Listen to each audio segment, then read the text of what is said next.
Go Blue, everyone. We're back.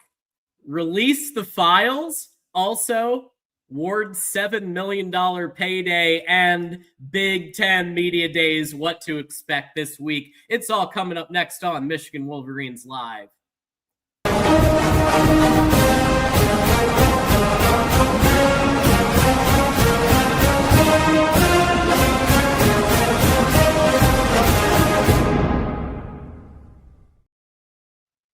And we are back with another episode of Michigan Wolverines Live after a week off that we sorely needed. Michigan Wolverines Live, episode 260, presented by FanDuel. Thanks, everybody, for joining. My name is John Diadamo. I'm going to be taking you through this show, and you can catch us on YouTube, on X, but don't forget to catch us on radio, Apple, Spotify, Amazon, and iHeart. And as you join in, it just takes a second. It's one of the best things you could possibly do. Hit the like button so that everybody knows that we're here with our upcoming special guest, which you'll hear about in just a second. Hit the subscribe button and share this out with a friend. Tell people that we're live. If you have a question or a comment for myself, TJ, or our special guest, go ahead and super chat. It just takes a second. And you can get your comment question to the top of the queue. Otherwise, we'll get to things when we can. No promises. We got a big show today, especially since we've been gone. So we've got 2 weeks of content to cover. Without further ado, as always, my partner in crime each and every Tuesday, back refreshed, TJ in the house. Go Blue. What up? What up? Man, we took a heck of a week off to not do a show, John. That's fun. How about that? Right? Is what it is. But here we are, man. We got a lot to talk about. We got a very, very cool guest with us to kind of break it down. So we're excited, man. Cannot wait. Absolutely. And as always, we've got betting odds brought to you by FanDuel. We got a couple of games here to talk about that still haven't started yet, and that's we got Dodgers Mariners. So the Mariners are heading to Los Angeles for that one, and we've got Phillies at Marlins. And I like where both of these are. TJ, the Dodgers are favored by 1.5. I'm going to take the Dodgers. They're just that super team. TJ, they are. I feel like they have destiny at their backs. Yeah. It's going to be tough to take them out, and I'm going to take the Dodgers, and I'm going to take the Phillies in these matchups. What do you say? I mean, the Dodgers really are the Yankees of the era. I mean, they just buy everybody. They're the top dog. I agree with you. I'm rocking Dodgers. Boom. And Phillies Marlins. We'll do money line Phillies. They'll get the dub. There you go. All right, check them out at FanDuel. Bet responsibly. And we also want to thank Freedom Services EPC, quality you can trust, people you can count on. And we do have a super chat, so let's hit this real quick, and then we'll bring up our special guest. Elijah with the 5. I bet Sharon had a heart attack watching Bryce's running drill video. Also very curious about this team. We have a top 10 talent blue chip team. I bet he did, because you got to have 2 quarterbacks, right, TJ? Yeah. You can't do it with 1 quarterback, John. You got to have 2. Yeah, I mean, we should probably play that video. Not now. Geez. Get to it later. Shit, I'm hyped me up. I'm ready. Yeah. I am so ready. I cannot even wait. We got a lot to talk about, man. I mean, it is funny to see Bryce doing running drills when Sharon didn't want to run. I know. I love it. And it's got to happen with Jason Beck's offense. Yeah, yep. He runs the quarterback. A lot at QB power, QB wrap. It's all in the video game too. A lot of that stuff is in there, and it's a lot of fun. One more from Elisha. Over under that Rod Moore Babs JHD will be ready week 1. Rod Moore in June, he's 95%. I am actually curious with Vaughn. Because Vaughn's probably heard some things behind the scenes. But, word is Babs is ready. John Henry Daly's good to go. Rod Moore, I know they believe he will be. I'm not sure if that's, we'll find out how factual that is with the camp reports, but maybe 3 for 3. Well, why don't we go ahead and bring him on and get his opinion on this? We got Vaughn Lozon here from Mason Brew to give his takes on a couple of key things. But thanks for coming back on. It's been a minute. It's always great to see you. Go Blue. How you been? Yeah, thanks for having me back on. Go Blue. I've been good. Hope you guys have been good too. It's been a good summer. Obviously, there's been a lot going on this summer at Michigan, so we'll get into just a few minor things that have happened. So nothing crazy, but we'll talk. It was actually a quiet summer until Dusty decided to shake things up, and then it got a little wild. But we're here for it, Vaughn. Cannot wait to get your take on it all. Yeah, I appreciate you guys. Thanks for having me, man. I guess before we run into that, though, have you heard anything regarding Moore, Babs, and John Henry Daly in terms of their status and being ready? Yeah, I mean, John Henry Daly has been back as of June 1st, as far as I knew. Yeah. So he should be good to go for the season opener. I can't imagine he wouldn't play. Babalola, I think, is on track as well, so he should be good to go. I expect him to compete for a starting job on the offensive line. Absolutely. Yeah. I mean, he was trending to do that last year as a freshman, so I absolutely expect him to do that now. Rod Moore, I'm a little skeptical about as far as getting to 100% by the time the season rolls around, but I do think that he will be back at some point this season. I don't think it's going to be like how it was last year where he is a little iffy coming back, and he even said it that he wasn't fully trusting the leg injury that he had. So really hope that he's able to come back for sure. But all those three, he's the one that I'm the least confident in. Okay. Well, let's hope, because if we got him, I mean, the major addition to that back end. All right, John, I'll let you take us to the next time.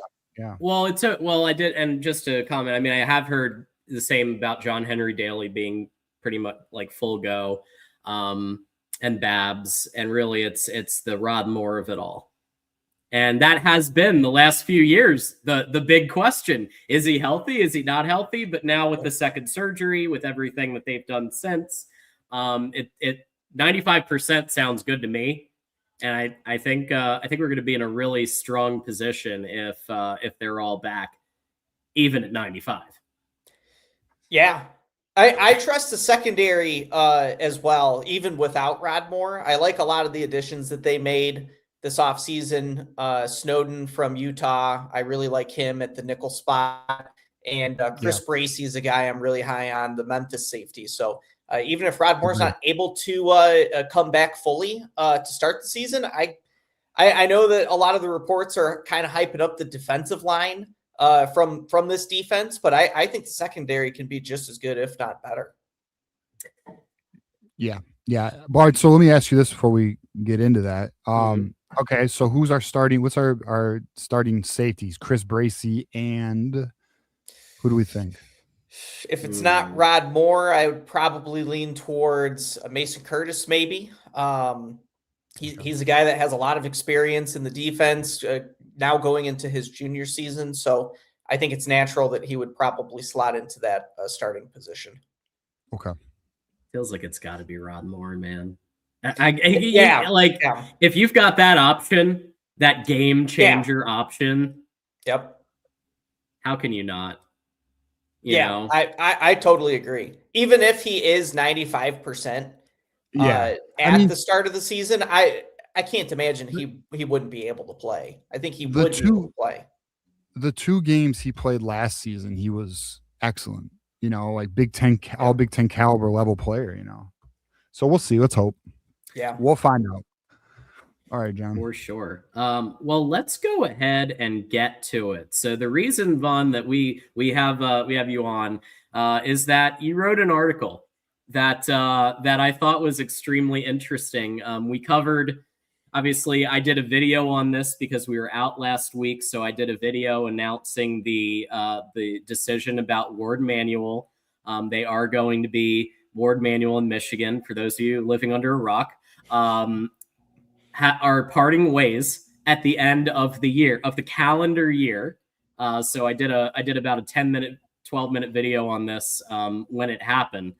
But, you know, there's been some conversations about the report Jenner and Block $12 million report that turned out to maybe not be a report and maybe an oral report.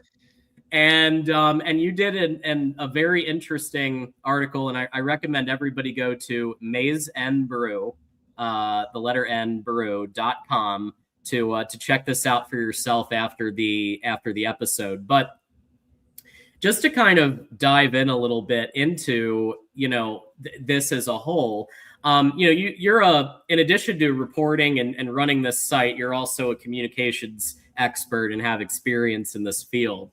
And, I thought that the decision to bring in Jenner and Block was the right decision. I thought that that initial step of saying, let's investigate what the hell is going on that was a really good step.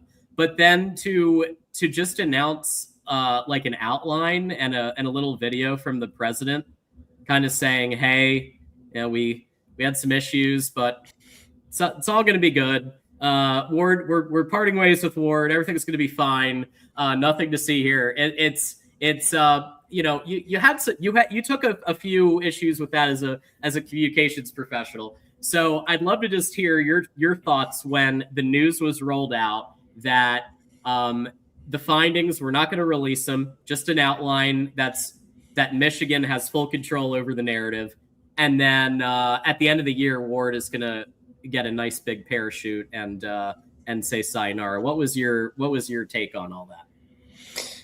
It was interesting because that morning that the news broke, everybody was saying, "Oh, this happened. Ward Manuel is going to be out at the end of the year." And I was like, "Where are they finding this information at? I can't find this information. Like, where's the source of this information?" So that's when I went down a rabbit hole, stumbled upon the University of Michigan's YouTube channel, and saw that they had posted a video that morning from interim president Grasso, saying essentially what you were saying, John. Nothing to see here. Nothing crazy happened within the athletic department or at the university or anything like that. And also, Ward Manuel is going to be stepping down at the end of the year. Go Blue. End video. And it's like, what are we doing announcing this on a YouTube channel that has less viewership than capacity at the Big House? It has about 80,000 subscribers on their YouTube channel. So they don't have a large audience by any means. For the University of Michigan, that's a large audience for some, yes.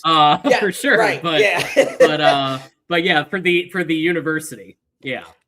Yeah, I just thought the tactic was kind of weird, but it's very, very Michigan, very on brand to do something weird. So it shouldn't surprise anybody, and it shouldn't have surprised me in the moment, but it still did. And then they end up releasing that what I described as essentially a $12 million FAQ page, in which they, like you said, yes, were able to control the narrative and say, yes, there were issues within the athletic department, but nothing too wild or anything like that.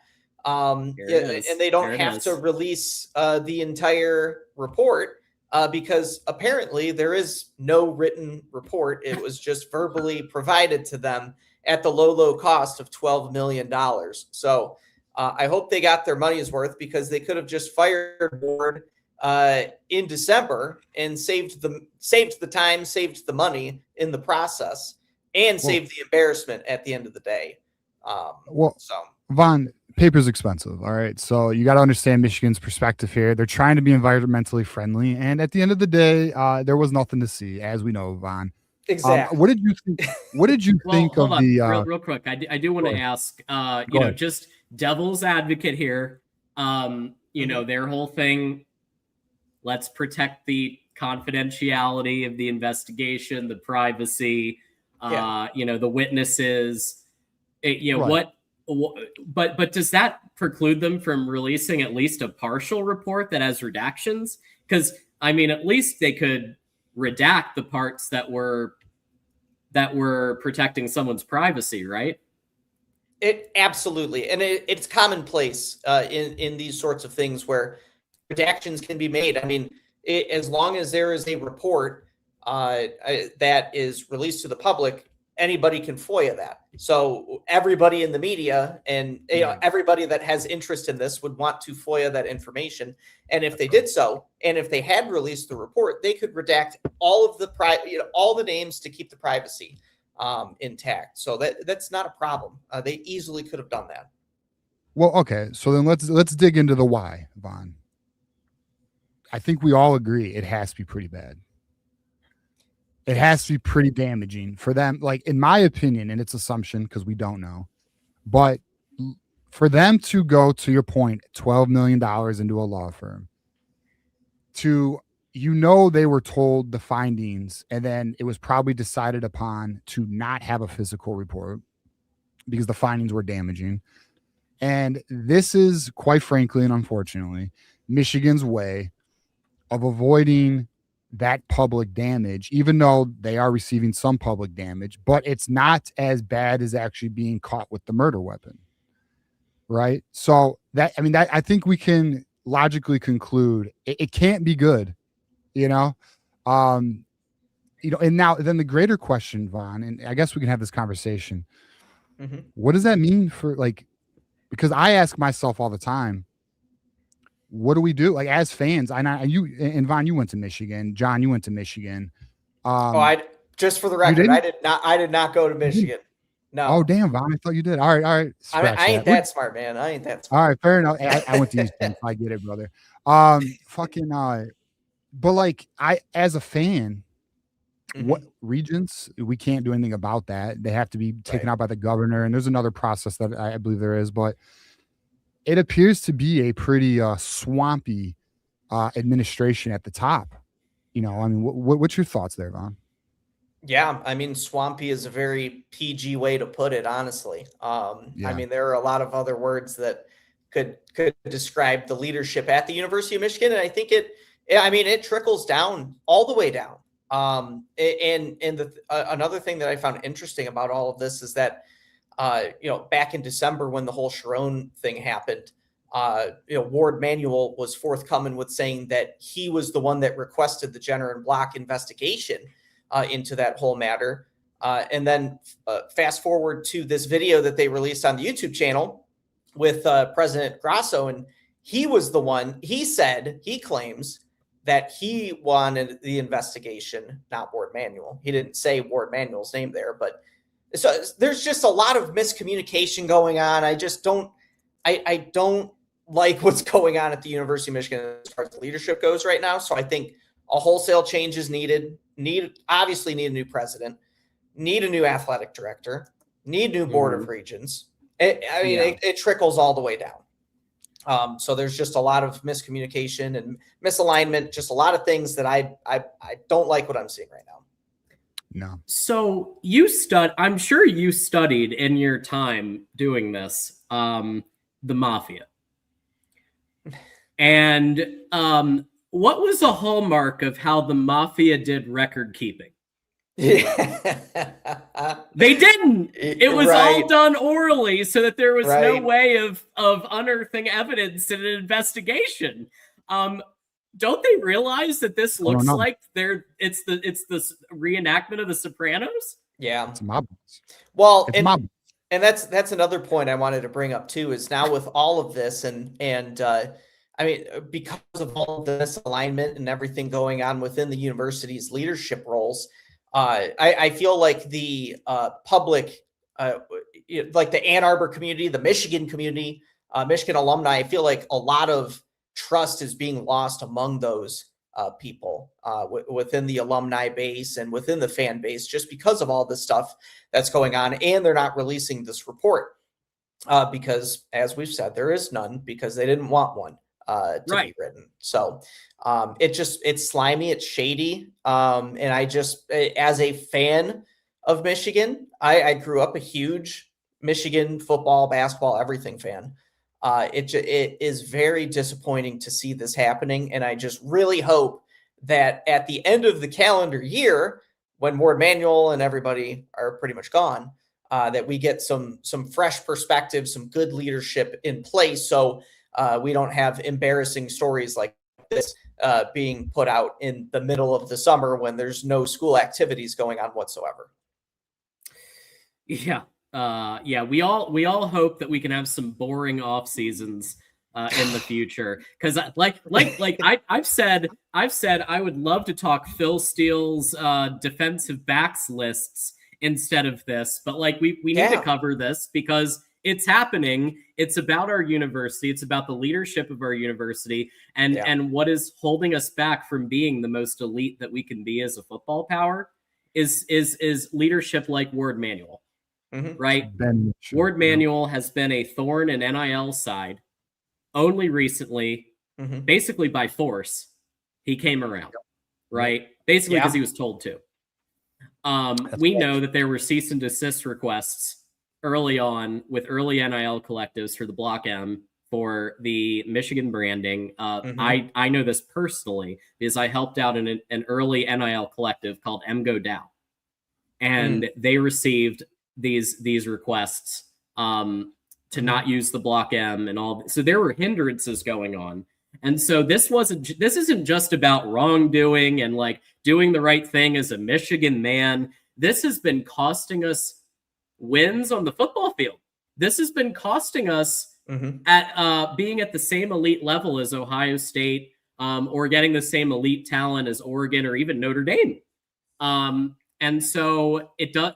Apparently, Ward Manuel is going to be parting ways at the end of this year with Michigan, and is going to receive approximately $7 million buyout, golf privileges, game tickets. So, what do you make of this? And is this just basically, hey, like this is a way to make sure Ward doesn't talk about anything, and so he can get employment, whatever his next employment's going to be. He has a nice, happy 5 months to get his next job. Is that kind of the vibe here? Like, you know, he played at Michigan, so they're doing this to like soften the blow of him being fired. Yes, 100%. I mean, it's a way of him essentially being muted by the University of Michigan, as you alluded to, John. You know, definitely not going to be, talking any smack or anything like that, or, discussing things within this report. I would love that personally, but that's not going to happen. But yes, it is very much a way of getting him to not, spread any information that doesn't, that the university doesn't want to be spread. And it's, I do believe, in my opinion, because he is an alumni and a big role at Michigan, despite all the controversies. He is an alumni. I don't think they want to embarrass him on his way out. I don't think they want to, cause a scene, so to speak. So, I think this is just, a mutual parting ways, a handshake. Good luck. See you later. Sayonara. That's about it. So let me ask you this. Let's take this in a positive direction. Who, if you were the Board of Regents, or maybe future president, maybe even like a former mayor of Detroit, Mike Duggan, is one of the names being rumored as president. But if you were in the role of helping pick the AD, who are some of the people that you might think? I mean, I floated out these names on the last video. IU AD Scott Dolson for his proactivity in getting Signetti to sign to a big deal 3 months before he won the Natty. Josh Whitman at Illinois has done a fantastic job. David Benedict threw $50 million at Coach Hurley when the Lakers were sniffing around. Here's $50 million. If you still want to go to the Lakers, go ahead, but here's $50 million to stay here. What do you think he did? He stayed there. So, what, I mean, do you have kind of your own? Do you like some of those, or what do you think there? No, I like those names, honestly. I mean, I've heard the whole Duggan thing as well. I don't know how realistic that is, honestly. I feel like it's more of a more of a he wants them as opposed to they want him. Really? Yeah, I don't know. I just can't imagine that the University of Michigan would hire a Republican. That and a non-educator type of role in his past. Yeah. So I don't foresee that happening, but that's just, no intel. That's just a prediction. But no, I like those names a lot. I just think that they need somebody that is more ahead of the game. Like what you were saying, John, I think they just need someone that is going to commit everything to not only just football and basketball, but to all the programs. We want all the programs at U of M to succeed. We don't want it in just football and basketball. We want to spread the wealth. But it's awesome when football is not going through some BS like it has the last couple of years. But yeah, I just think that they need someone that's just going to be aggressive on NIL and somebody that would be able to get ahead of the game. And like you said, with IU, with Signetti getting that extension done. So. Yep. And I misspoke. Duggan's actually a Democrat. I thought he was Republican. What did I know? But you know what? Me neither, man. I'm not in the. Yeah, I think he ran as an independent in the. He ran as an independent, but in the last thing. But yeah. What else was interesting? The way they did their regent meeting, and the microphone just happened to not work. Hilarious. I don't know. In their defense, that to me sounded like an AV issue. That to me sounded like a wire was hooked wrong. Well, I've had that happen before, and I know the sound.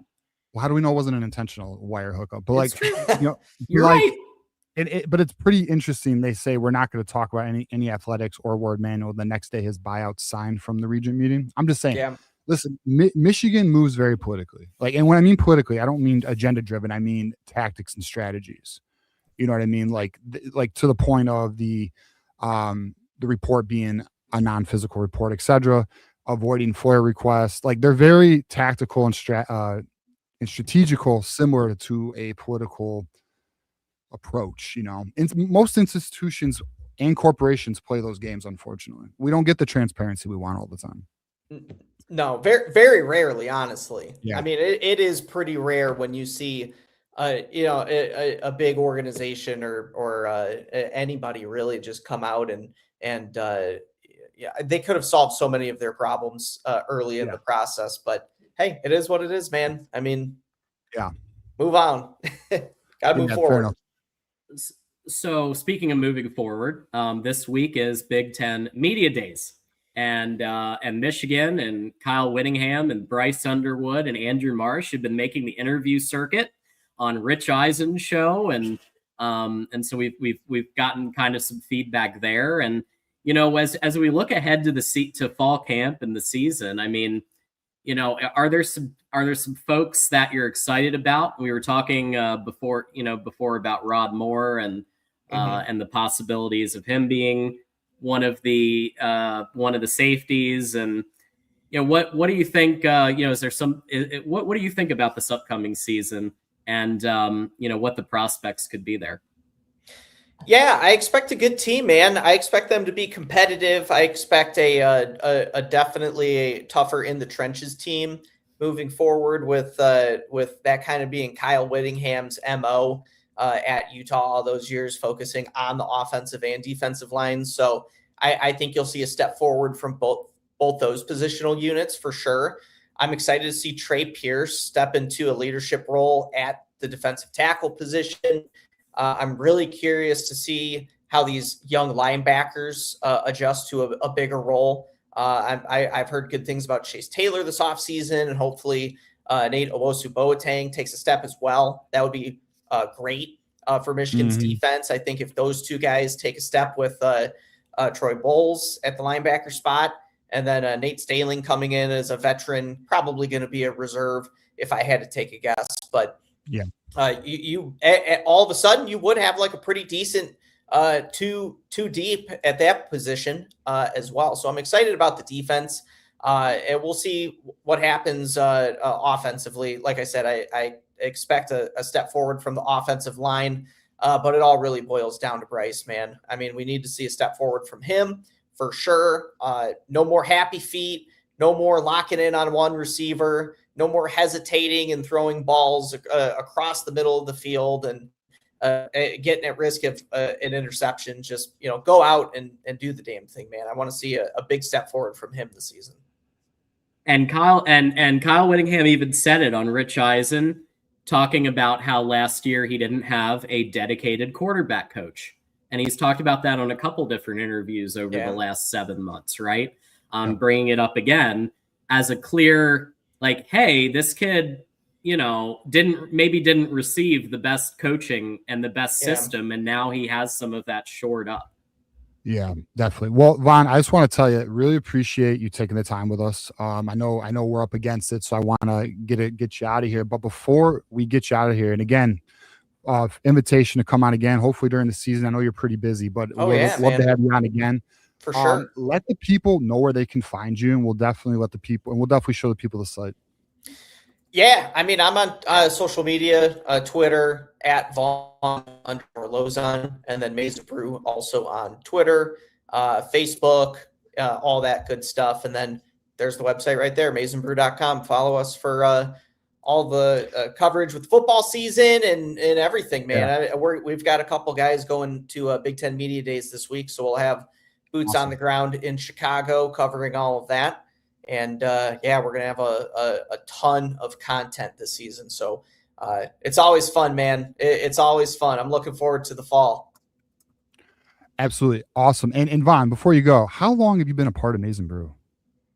10 years. Wow. I know. I remember, listen, I was reading your stuff a long time ago, man. And then you were doing the podcast, are you guys still doing the podcast, or that kind of chill out, or? We still got the Out of the Blue podcast, so we got Jared and Andy holding down the fort for those podcasts, and then we'll ramp up the podcast in the fall as well with a post-game podcast. I post that, and we'll have some other shows on the podcast as well. So very cool. All right, Vaughn, thank you, man. Appreciate you. Go Blue, brother. All right, thanks guys. Vaughn. Appreciate it. Talk to you guys soon. Go Blue. Yes, Go sir. Blue. All right. Cool to have on with us. Yeah, man. We did, it's a shame because we did have a window, and I definitely wanted to discuss more about the season, and hopefully we'll have him on again and we can do that. But I mean, it's interesting to get his, and like, I know some in the audience are like, all right, let's listen, it's behind us. Let's move forward. You're not wrong, but we definitely wanted to address it from another perspective. Cause I will be honest, I kind of took a mob boss approach with how, because Michigan wanted to act like one. So I thought it was kind of funny. Let's play into it. But end of the day, hopefully it's onward and upward from here, John. Yeah. This is going to be it. And listen, I know what y'all are saying, but remember, we were out last week, and last week's when it all went down. All I had the time to do was a 10-minute video. Okay. That's right. So we needed to kind of address this, and we didn't just want to address it, the two of us, although we could have. We wanted to bring on somebody who literally did an awesome article on it, knows communications, and could speak to it from that lens. So we've done that now, and thanks to Vaughn for being on. But absolutely want to dive in to what's going on with Big Ten Media Days. Obviously this is the week of Big Ten Media Days, and we're gonna, there have been some interviews going on with Bryce Underwood, with Andrew Marsh, with, of course, Coach Whittingham, and they've been kind of making the Rich Eisen circuit as a great interview. Of course, he's a big Michigan fan, so he's a great one to go on, because he's a friendly mic for the Michigan Wolverine Nation, let's say that. So just from like the interviews and what you've seen so far, I mean, it does kind of look like Bryce has gotten some more media training, first of all, because I think he's kind of got the flow down of like answering questions, and Andrew Marsh, same thing, because Rich threw one or two kind of tough ones at him, like, hey, how bad was it last season kind of vibe. And like, he was trying to like dig and get into some drama. And Andrew Marsh immediately turns it around, starts talking about how excited the season is. So I noticed that. Like, I noticed that they've all clearly had some sessions with the PR department before going on this trip. But kind of what was your take on some of that and what you saw? Yeah, I mean, so I watched the Kyle Whittingham interview, which I do recommend everybody check that one out. I think it's actually really good. And I think Kyle Whittingham brings a calmness and professional approach back to Michigan. He's a guy who knows what the hell he's doing, and he is very aware of where he's at. He was asked a question by Rich Eisen, like, how do you navigate the AD situation? He says something along the lines like, it's not uncommon. People move on from time to time. Like, you just focus on what you're doing. And the way he handled it was just good. Like, Kyle Whittingham is not phased. Like, he is on a mission. He is here to win a national championship. He has a 5-year window, and he knows, like, he's locked in, man. Bro, Kyle Whittingham said Urban Meyer has told him go blue. Did you catch that? That's dude. He's like, he said, I probably shouldn't have said that, but he said Urban Meyer, and I know this is like, does not matter, but it's actually hilarious. He goes, Urban Meyer has like said a few go blues in the past like 8 months or whatever to him, and I'm like, that's fucking wild. Awesome. But Buckeyes in shambles. But yes. And then regarding the Bryce Underwood interview, to your point, John, I did watch that one as well. I think media training's accurate. I think, he's definitely been coached a little bit. He's still, you can tell that he's still, and which is fine, internally, he's that dude, right? Like, internally, and that's what you want. You don't want him to lose that confidence. I don't want that flame to go away. It's just, how do you channel that energy? And he's definitely taking a more team approach and more us and team goal versus individual, which was sometimes a focus last year.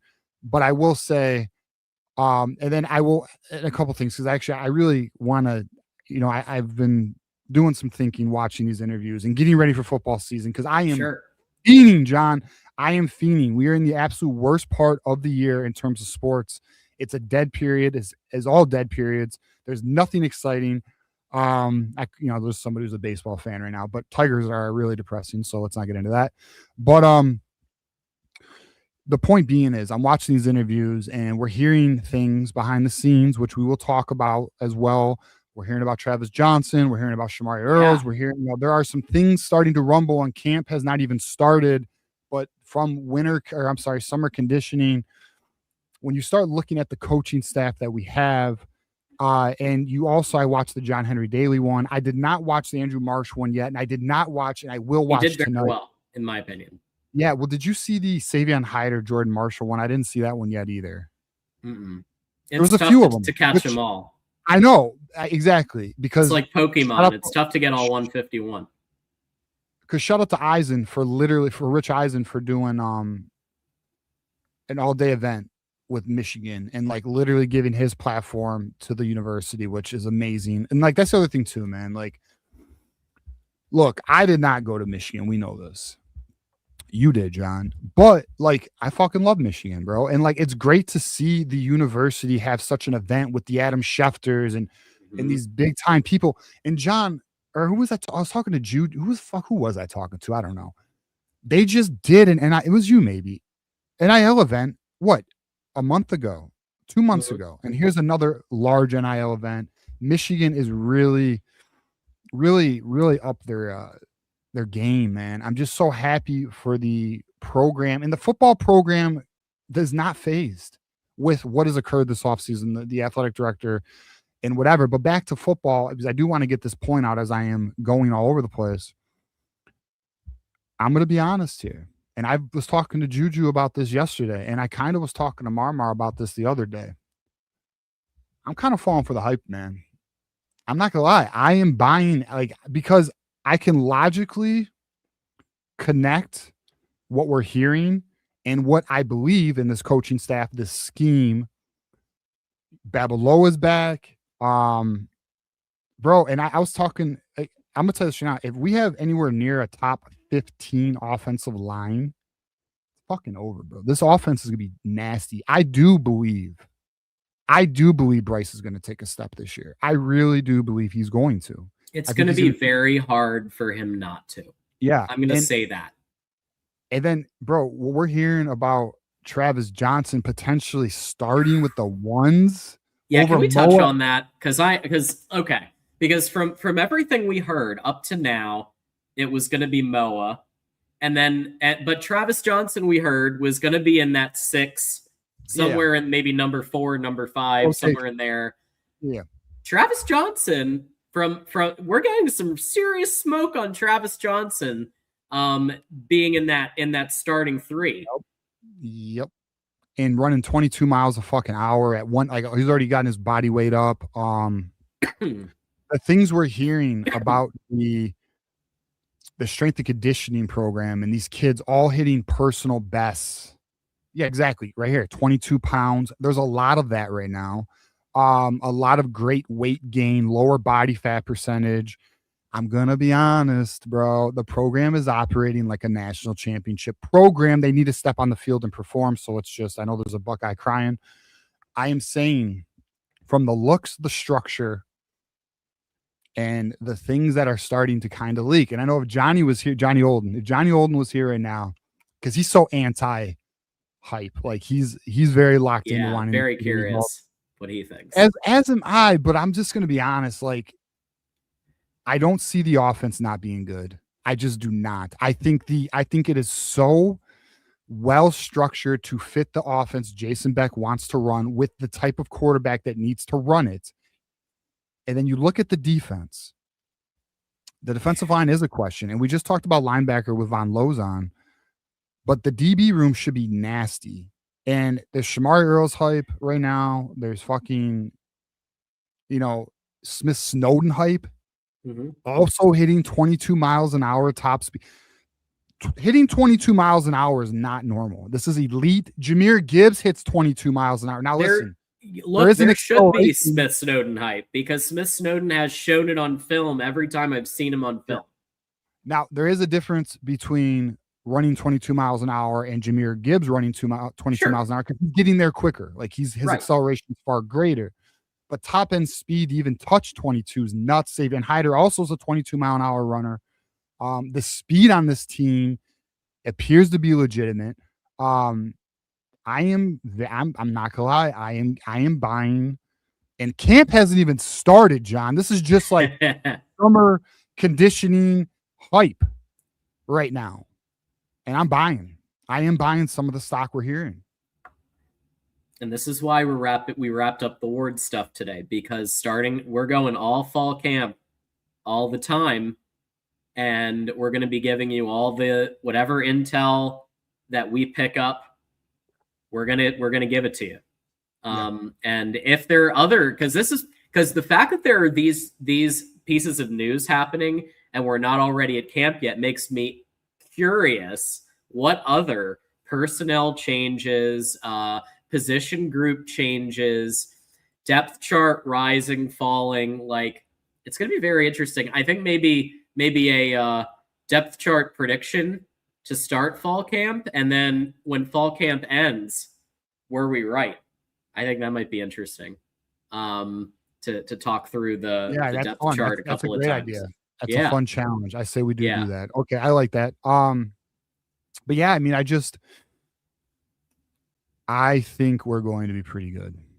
I think I am still on my 10-2 prediction. I think we're going to surprise people with Oklahoma. We're going to find out, though, John. They will play on Saturday, and we will obviously reassess given the performance. So, and I think that the Oklahoma game, like, don't read into that, folks, as like that's the extent of Bryce Underwood's throwing ability, because I predict that they're going to run Savion Hyder and Jordan Marshall together in the backfield with Bryce, and you're not going to know who's going to run the ball. Nope. And they're going to run triple option on the ground more than you think, only because that's more unpredictable when you have a three-headed running beast and you don't know who's going to get the ball. And there's also the possibility that you just run a slant or crosser and toss it down the field a little bit too. So, like, So even with that, where it's not like a lobbing balls all the way downfield, you have 4 different options where you don't know where it's going. And defenses are going to have to wonder. And to hit on that, can confirm by a source who fucking matters, you will see Marshall and Hyder on the field together. And they're going, and from what I was told from a very quality source, they want to get creative with that because they think, and I've said this before to anyone who's new, they look at Marshall and Hyder as 2 of the top 5 best offensive players on the roster. So they want to get them on-field exposure. And then to your point, John, that you were just hitting on, and I must stress this because I just feel like this is going to be an issue again. You have to have a quarterback of Bryce Underwood's likeness. And what I mean by that is a dual threat passing quarterback in this offense to create that indecision in the defense, because they are really not going to know where the fuck the ball is going. And that is what makes Jason Beck's top 5 offense. Yes, he's coming to the Big Ten, so it will be tested, but he does have a top 5 proven offense. That is what makes the offense effective, is the inability to predict where it's going. So I'm excited, man. Because I'm going to tell you right now, look, running back room is fucking elite. Wide receiver room, what we are hearing, the Travis Johnson stuff doesn't mean Mo is not playing well. He is. Yeah. And let's not forget JJ Buchanan can catch almost any ball thrown to him. That's the thing. We're not even talking about JJ Buchanan, but that's a given. He's the number 2. Mm-hmm. And then like Jamie French, who I am high on because I am, and I think he will get rotation, but he's not even in that top 4 at the moment. But I do think he'll get rotation. Like, he's going to play. Sure. And I think he will make plays. I think Jamie French is a damn good player, So, and I'm going to tell you this too. I think Zach Marshall's going to be the primary eventually. I don't think it's going to be instantly, but I think Zach Marshall's going, because I think we've heard Hogan Hanson's going to start. Might start, yeah. Yeah, but I just think Zach Marshall's going to take it. I think from what we saw, now Hogan Hanson was injured last year, so let's qualify that. But Zach Marshall went on the field. I'm comfortable with a year older and a year better and a year wiser Zach Marshall. I think we'll be just fine. It all comes down to this offensive line. What is the best 5? Can it be a top 15 offensive line? If it is anywhere near that, I think this offense is going to be a fucking problem. And then defensively, John, because we're getting into Big Ten media days, we've all seen the progression in the body profiles of the defensive line. We saw it in spring. Well, it's even more impressive now with the whole summer conditioning program they've just gone through. Right. And the results are, what did I read? Shit. Somebody had the best, their best games. They've been in Michigan for a few years. And forgive me, I've been absolutely slammed with personal life work. So I've not been able to be as tapped in as I'd want to because of the offseason anyways. But I can assure you this, we're going to get real dialed in, and we're going to start making we're going to start reaching out to some individuals because the season's picking up. But, to bring you guys the best information we possibly can. But regardless, the point is, we just heard Von Lozon. Listen, we have not talked to Von Lozon we from time to time we talk to Von Lozon, but we did not confirm Chase Taylor. Well, he's hearing the same thing we've been talking about, John. The linebacker room, Chase Taylor. There was somebody on social media, and forgive me because I don't recall. They're like, "Oh, who do we think the starting linebackers are?" I'm going to tell you, Chase Taylor's one. I'm going to tell you that right now because I had that confirmed to me. Personally, had that confirmed to me. So, and we can trust that source. I can promise you. And he's starting. I believe it. Yeah. So, and so my point being is the defensive back for Jay Hill, it looks really strong. I do think Rob Moore is going to play though. I'm actually high on him starting early in the year, not later. And then it comes down to linebacker. Well, I do believe in Chase Taylor since he's been recruited to Michigan or committed to Michigan. I have believed in Chase Taylor. We have 2 top 100 linebackers to be the opposite linebacker. Yeah. And then this defensive line, another name, Benny Patterson. Well, before we get off of linebacker, one thing to keep in mind is that whether they pick Troy Bowles or NOB to be the other, anytime they go into the 4-3, it means all three of them are going to be on anyway. So if they run any type of 4-3 concept with three linebackers, they're all going to be on the field anyway. So they're all going to get their opportunity to show why they should be one of the two, and then they can always make adjustments. But I have Bowles right now as the other one, but NOB as the third when there's three linebackers needed. Yeah, I'm curious how it develops. I do want to hit on this because I've had this recently confirmed to me. So I see this in the chat where they're like Frazier, Babs, Granera, Link, Sprague. I will let you know that we have had over the weekend, myself, and I'm in a chat that has an individual in it. Apparently, Frazier will not move inside. So, for example, Babs is not playing guard. We'll say, have been told Frazier will not be moving inside. Now, that doesn't mean Frazier's left tackle. It could mean right tackle. Maybe Sprague moves inside. And I know there's an individual who absolutely hates that idea who watches our show. I will let you know, though, I've known since spring that has been a conversation. So we'll see, though. I don't know. It's going to be the best five. What we do know is Granera is going to be center. What we do know is, and again, have had this confirmed, Frazier's not moving inside. So he's either going to be one of the tackles we would think. And then it's going to be, okay, who can be the right guard? Who is the left guard? I'm very curious to watch it play out. But the good news is we have Harding. I think we can trust his decision here and his evaluation. I think we will be fine there. Yeah, that's the nice thing about having legitimate coaches is that we can breathe a little. We don't have to act like we're, talent evaluators to the same level that we did with somebody who didn't know what they were doing. Jim Harding will pick the right guys. Well, to your point, John, we couldn't trust the previous coaching staff. And how often, and listen, I'm not going to say we're not going to challenge. Of course we will. That's what we do. If we see things watching the game, hindsight always makes it easier, right? We will obviously, if there's something we disagree with, we will bring that to the table. We're not just going to accept or not push back on anything this coaching staff does. But what we can say, and to your point, John, there is a quiet confidence that I think many fans have that this staff is so damn strong, which it is. I think we're going to be just a damn well-coached football team, and I think they're going to make the correct decisions instead of fucking winging it, which we know was happening. So, yeah, I mean, that's another reason why I'm starting to actually buy the hype. And the camp hasn't even started. And it's simply because this coaching staff is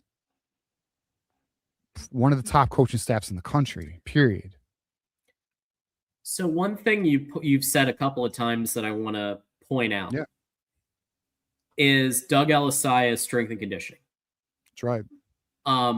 Because we're kind of tap dancing here. Let's just say how different this looks from the previous off seasons that we've covered together under Sharon Moore and Justin Tress.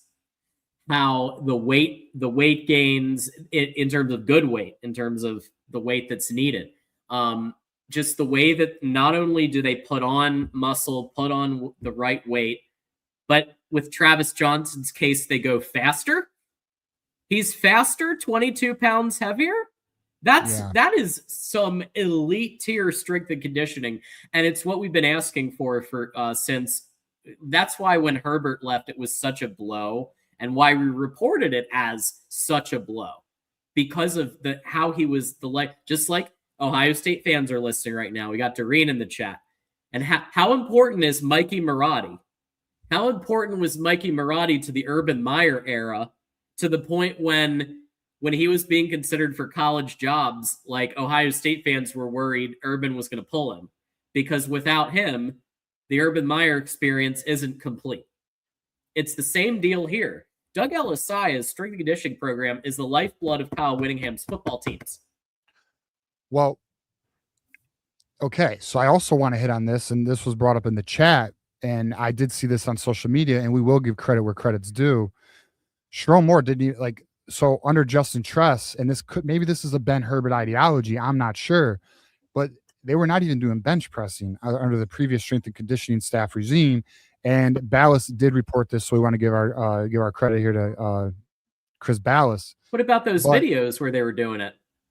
Was that all just smoke and mirrors? I don't know. Apparently, Kyle Whittingham, I saw it myself. Apparently, Kyle Whittingham said they did not. One thing that caught them off guard is last year's team didn't bench press under the old staff, and Whittingham has told people that's a staple lift. They, I don't know. So all right, so here I'll read a quote. It kind of seemed like they were more concerned with maybe not injuring players and any players instead of really getting them physically fit and where they need to be. I'm going to be honest with you. The more we fucking learn about this previous staff, bro, it's amazing we were as good as we were. It checks out. It checks out. It's crazy. It's crazy. It's crazy. And then oh my God. And then Sharon and Witt didn't even get a not Witt, Martindale didn't even get along. Oh my God. And then fuck it. I'll go ahead, John. I know you got something to say, but I was just gonna call some people out. I need to write a thank you letter to Paige Shiver's dad for single-handedly saving the football program from another season of Sharon Moore, because that is wild stuff. That's all I'm gonna say. And while we're at it, let's give a shout out to Paige Shiver. No, I'm just kidding. But I'm just kidding. But jeez, I mean, it's wild, bro. It's just, I know it's crazy. There's so much more we don't know, I'm sure. But it's just, so good news though. They're on path now. They have a good structure. It's crazy. I mean, I think, I don't know if I mentioned this on the show or if this was in private conversation. I'm not sure, but I'm telling you right now, I am so curious to hear players discuss the differences from this fall camp that's about to begin here. And I believe 2 weeks, the coaches report next week. I believe coaches get in, then players get in, then they start camp. I'm excited to hear about what players say the differences were between last year's camp and this year's camp.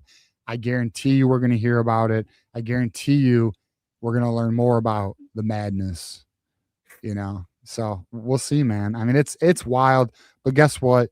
Good news. We're good now. Is it 6 days? So I'm aware that they report. I don't know if they start practicing. Coaches come first. Players are a few days after that. I'm not entirely sure when they begin practice. So early next week, I know they report. Okay. Yeah.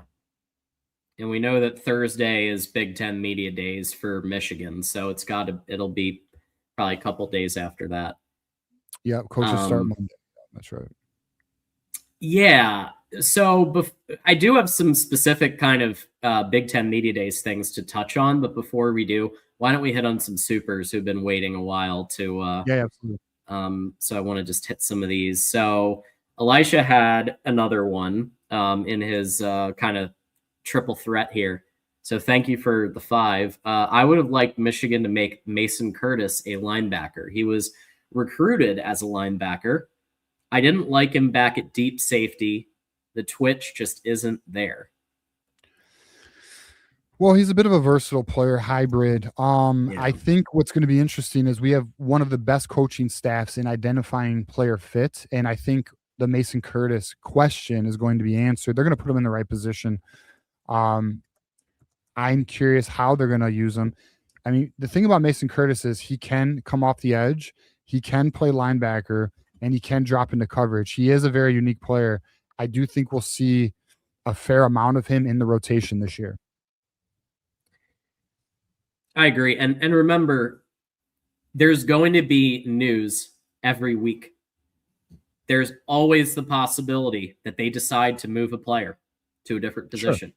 It's happened. It happened under Harbaugh. How many times? Most famously with like Mikey Sanders still and Hassan Haskins moving to the other side of the field. Yeah, and this staff is actually very known for that. So I don't know what it is. I don't know if it's because the lack of sports. I'm just like ready. I am ready. I'm ready. Like but it sucks because we got a month until games. I mean, I got preseason football in like 2 weeks. I don't know.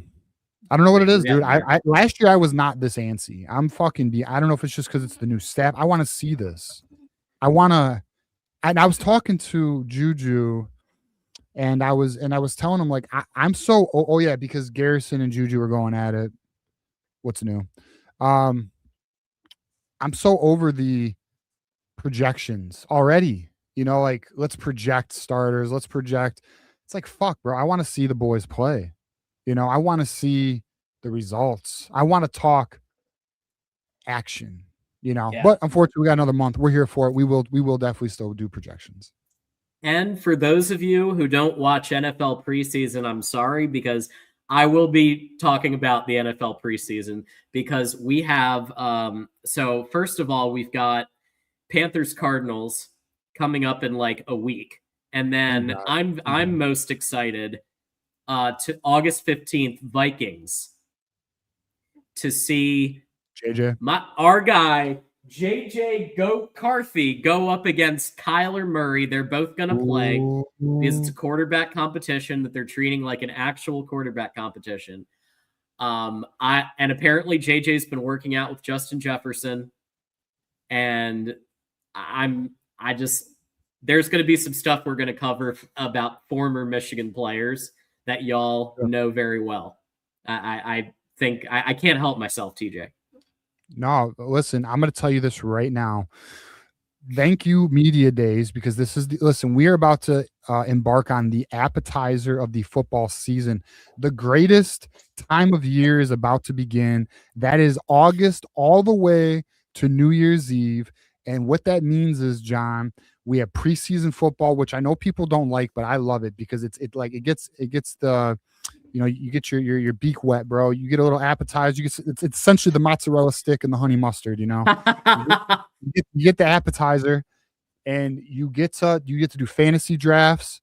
You're reading reports. You're getting fall camp leaks. You're getting hyped, and then the season comes, John, and it's wonderful. And then about 2-3 weeks into it, you're either pulling your hair out or you're excited as hell. And I can't wait, bro. I got NFL. We love, you know, shout to the Lions. We got the NFL. We got college football. Obviously, we will obviously be a Michigan focused show forever, but we're here. And then we got cider mill season, John. Shout out to cider mill season. Cider mill season. Courtney and I'll go hit up some cider mills. I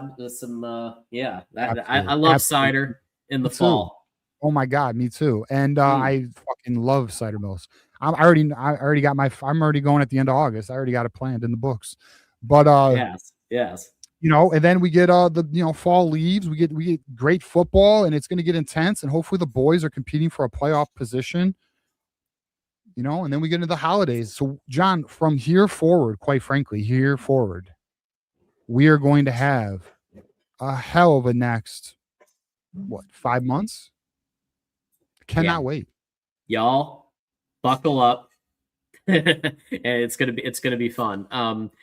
Austin is asking, based on our earlier conversation, what are some options for us going forward at AD? So we did mention a few on air. The Indiana AD, UConn's AD is a couple options. I didn't mention Arizona, and Arizona's AD, who immediately locked down their basketball coach like right after the Final Four. So they didn't wait 3 months. They immediately locked down their coach, gave him an offer he couldn't refuse. Is there anybody that we kind of have been missing, like just forgetting about, that we should be thinking about here? Okay, so I was told the name to be aware of, not that it's you know, something that's happening, but a name to just be aware of is Pat Kraft from Penn State. Right. I've heard about that. Yeah. So that name was mentioned to me, of a name to at least be aware of. So that's the one I would give. Other than that, I've not been given I don't know any other names at the current moment. I do know the president's search is probably going to happen, or the president is going to be named before the AD. We'll see though. We'll see how that goes. We'll see. Actually, fuck. Time out. 1 second, John. I actually need to double check something right now. I'll touch on this while you're doing that. I think that's the entire reason that Ward gets till the end of the year. You know what? I lied. A name to be aware of. And actually, this was texted to me today. I did hear that name, though. Diane Dietz. Oh. I got a screenshot of something today. So that's a former Michigan basketball player. I don't know anything about her. We'll see. I don't know. I know nothing more.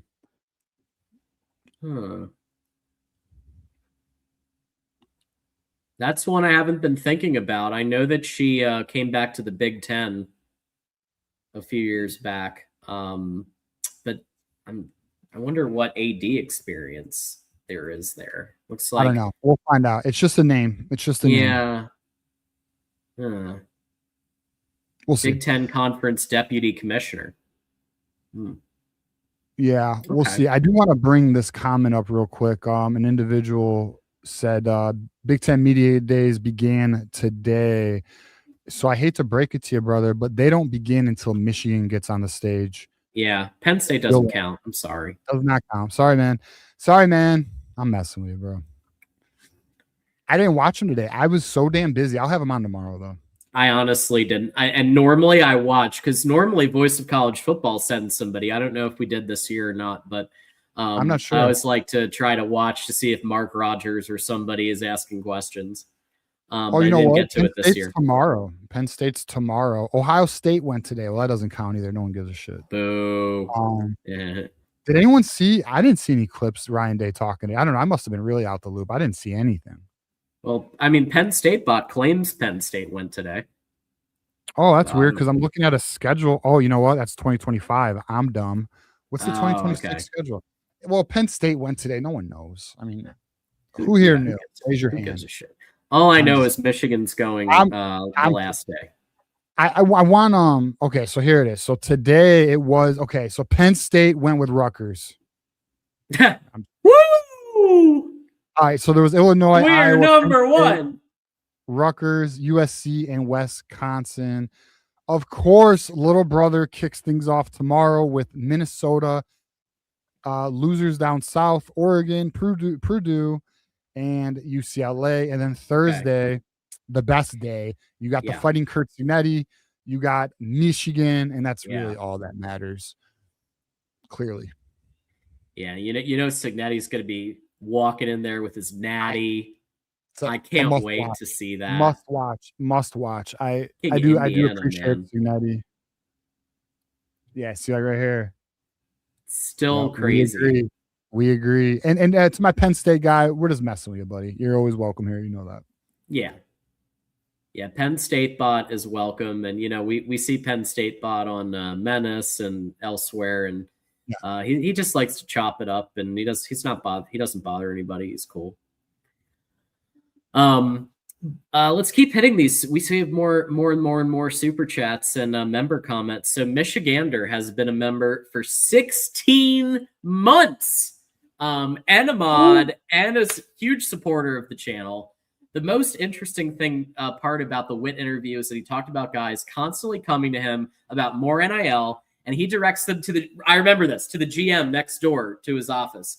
NIL is harder to navigate, but that's a great setup, because then Witt can talk about football and talk about all the reasons, all the ways that the player could be successful in his system, and then he goes right next door and talk money to the GM. Perfect, love it. Yeah, I mean, I'll say this though, it's interesting. Whittingham goes next year. There's gonna be up to 12, $50 million rosters. We are probably one of those.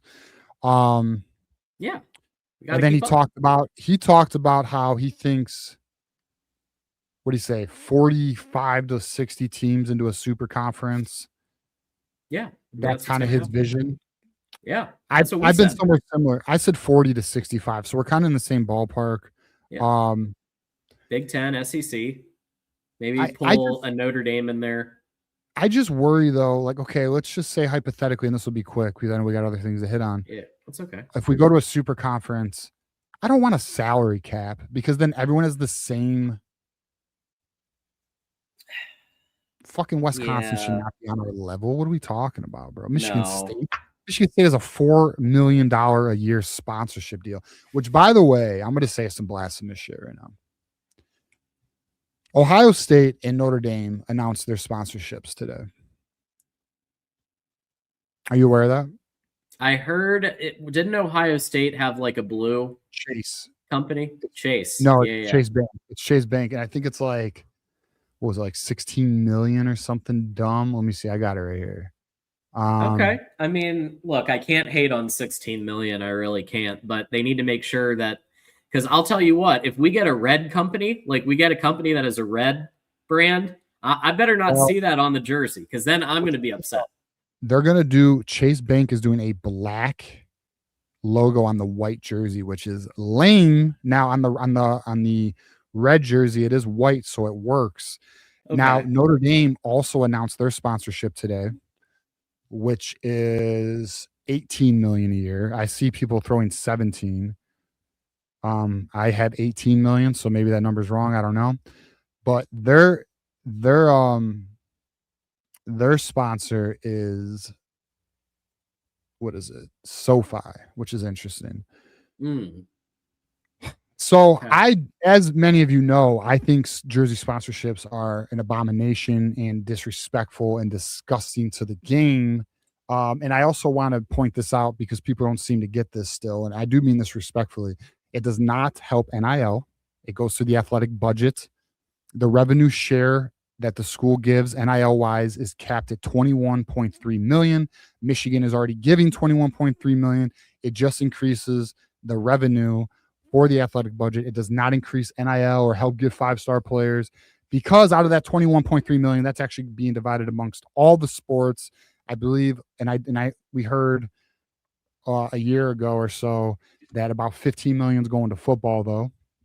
And then a big chunk goes to basketball, and then the other schools get it divided amongst. But my point being is, and this is the blasphemous point, John, listen, I am aware that I'm going to lose this war. I'm aware. I'm not happy about it. If Michigan goes this route, they will.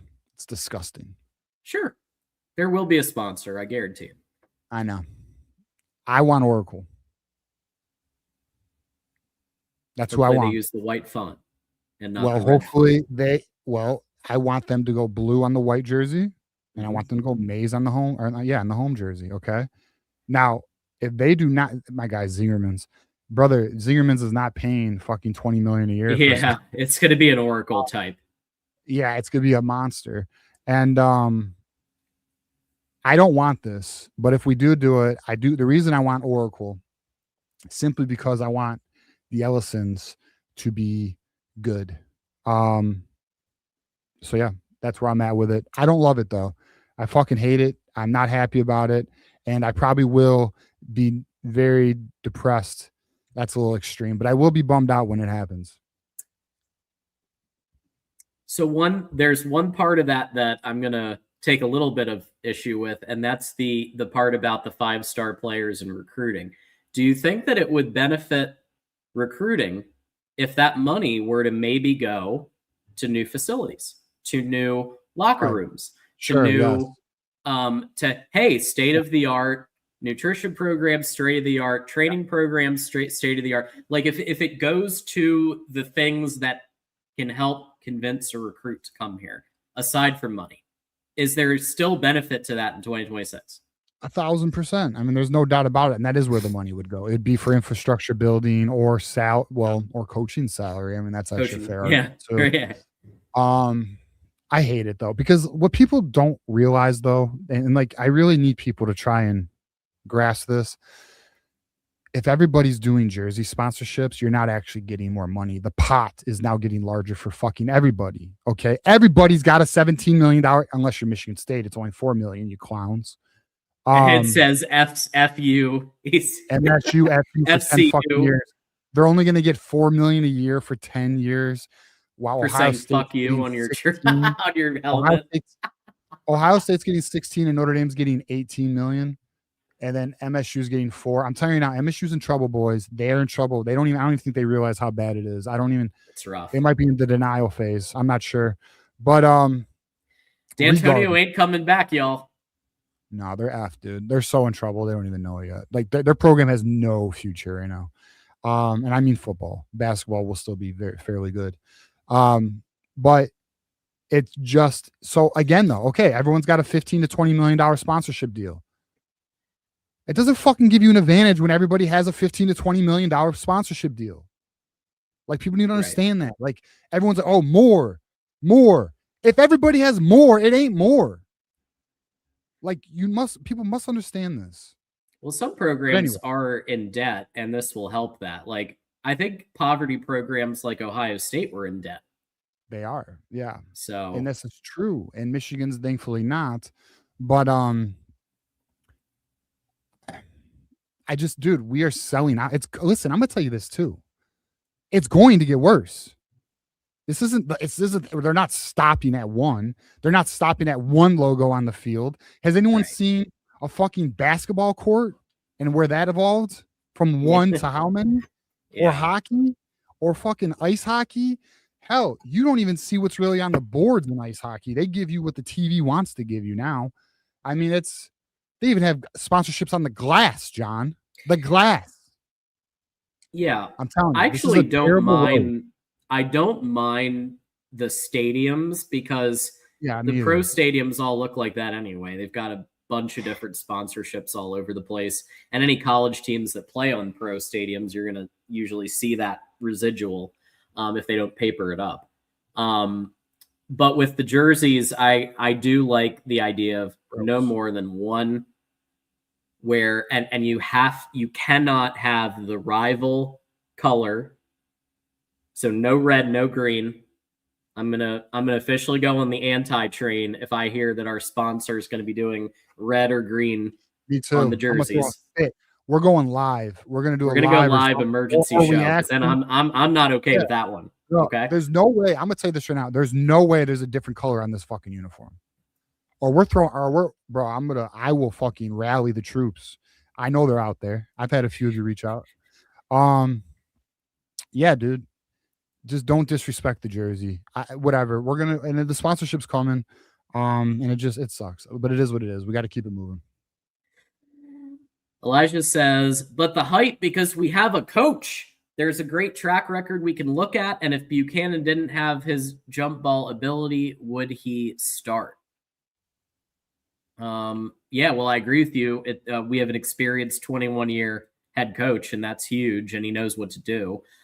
Buchanan, I mean, a jump ball ability is the difference maker. Like, well, if you see him going against double coverage and he's coming down with the ball, then yeah, that is going to be a difference maker to start. But it's not just that; it's his route running ability. It's his ability to have good hands regardless of the situation. Speed. There's multiple aspects to evaluating who's going to start, but jump ball's big.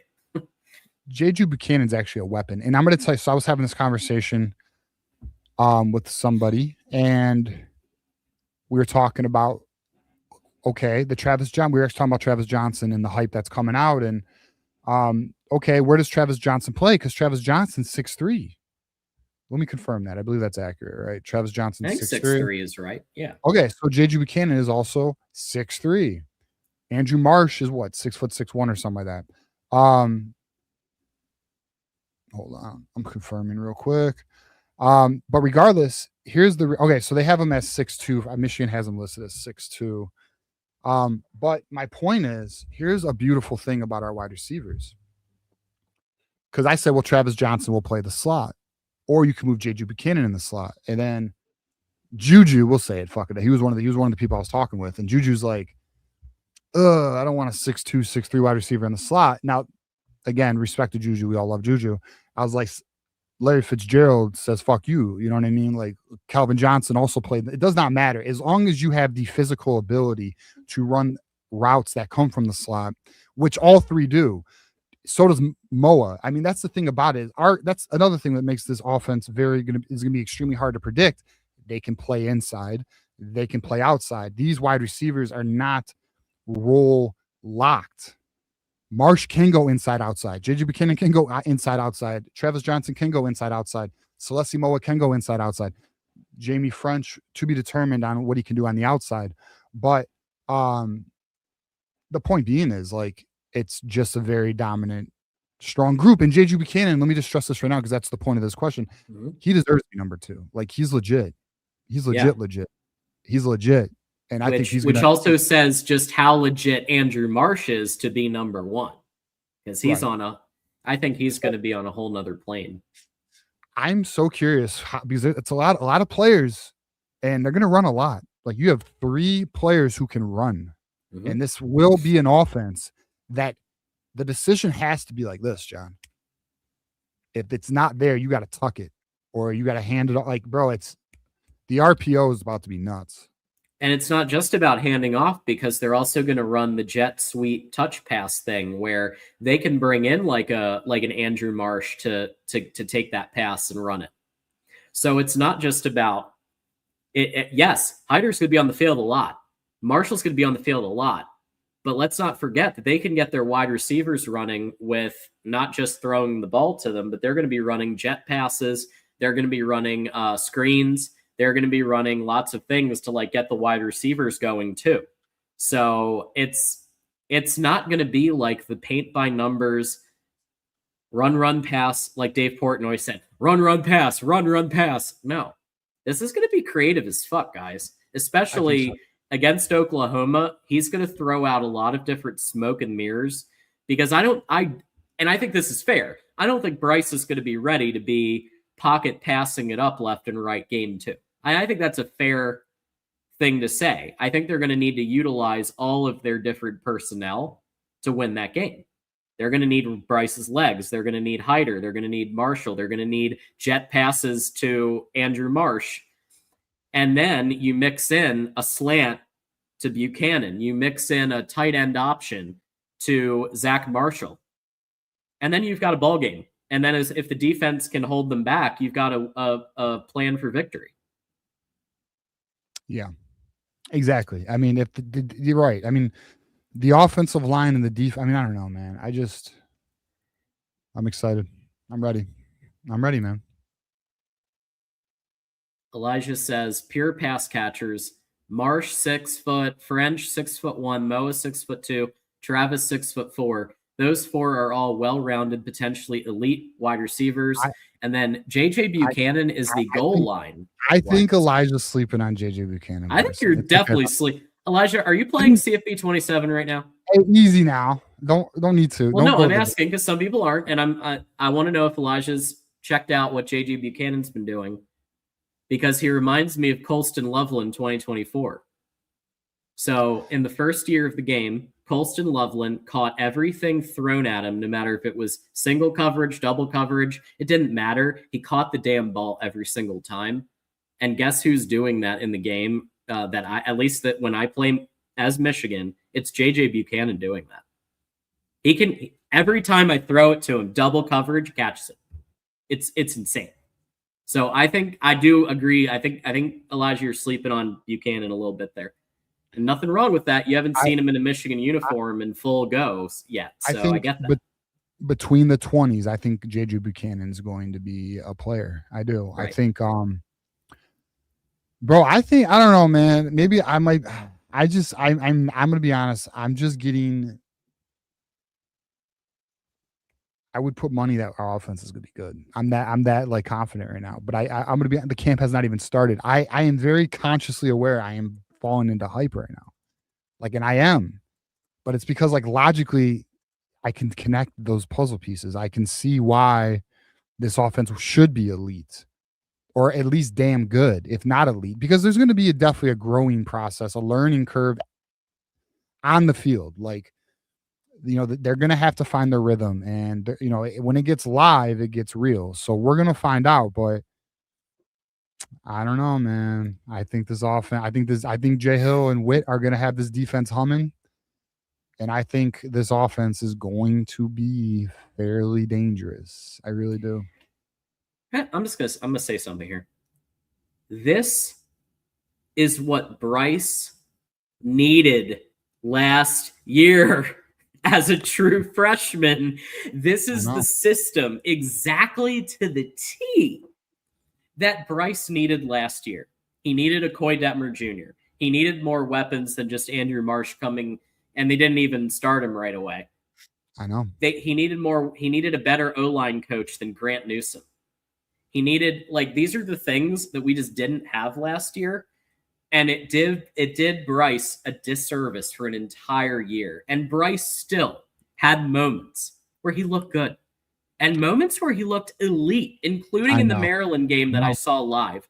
Maniac's in the chat, and Maniac and I were there live watching Bryce kick ass in the Maryland game. So with this system, I know. Yeah, it should be good. It should be good. It should improve. Should be good. I know. Fucking listen, I'll tell you this too. I mean, to your point on Bryce Underwood, I mean, listen, it's clear he regressed as the season went on. It's clear he has some things that need to be cleaned. But there were without question moments where he looked I know, they want to look at his total stat accumulation. Again, he was in the worst environment for a 18-year-old true freshman quarterback. One of the worst environments, which is a fucking shame. And it's actually bothers me that Michigan did not do what they needed to do to give him everything he needed. But the point where I'm going though is there was without question moments of elite play, John. And there was, I'll tell you this right now, there was some amazing decisions and plays made by Bryce Underwood in those first 4 to 5 weeks that was just raw, natural talent and ability. Yep. And we're gonna get it. We're gonna get him a year older, a year stronger, a year better with better coaching, better system. It should be a much better product. And Elisha, we love you, and you're just breaking balls a little. Because we could all be wrong about some of these evals. Who knows? But based on what we're seeing, I think JJ's going to be good. I think JJ's going to be good. You know what I'm saying? Listen, Elijah, here's what I could tell you. It's not going to be like Samaj. I think, Elijah's still, yes, Elijah's best friend, Samaj Morgan. Yes. Yeah, I think, Samaj scarred us all, Well, I hate to say this. I think Samaj is going to do well at UCLA. And you know why? Because he finally doesn't have failed wide receivers coach Ron Bellamy coaching him anymore. Well, he's gone from that, and I think onward and upward and look, I want Samaj to succeed. He was on the national championship team for this university. I want him to succeed. I gave him some shit. I think it was deserved. But we gave the coaches more shit for keeping him on for so many games. But he has another chance now, and we wish him the best. Right? I'll be honest. I don't care. Okay. I'm not I wish him the best. If he does well, I'm not hating though. Yeah. I just don't believe in it. I'm not buying the stock. GT is on 23 months of membership. And he says, damn, I know, right? Almost 2 years straight. Bench pressing cut into Sharon's OnlyFans time. So it just had to go. You got to make tough decisions. Priorities. John, we only have 24 hours in the day, okay? So, something's got to go. Definitely not OnlyFans, because that's important. Right. Decisive leadership. You need to make tough choices. So you want to know something wild, speaking of OnlyFans? I was watching the PFA, Professional Fight League, or PFL, the Professional Fight League, over the weekend, because, again, there's no sports and I'm depressed. So I was watching that. I think it was Saturday. Could be wrong. Bro, one of the sponsorships, so it's an octagon, just like the UFC. One of the sponsorships was OnlyFans.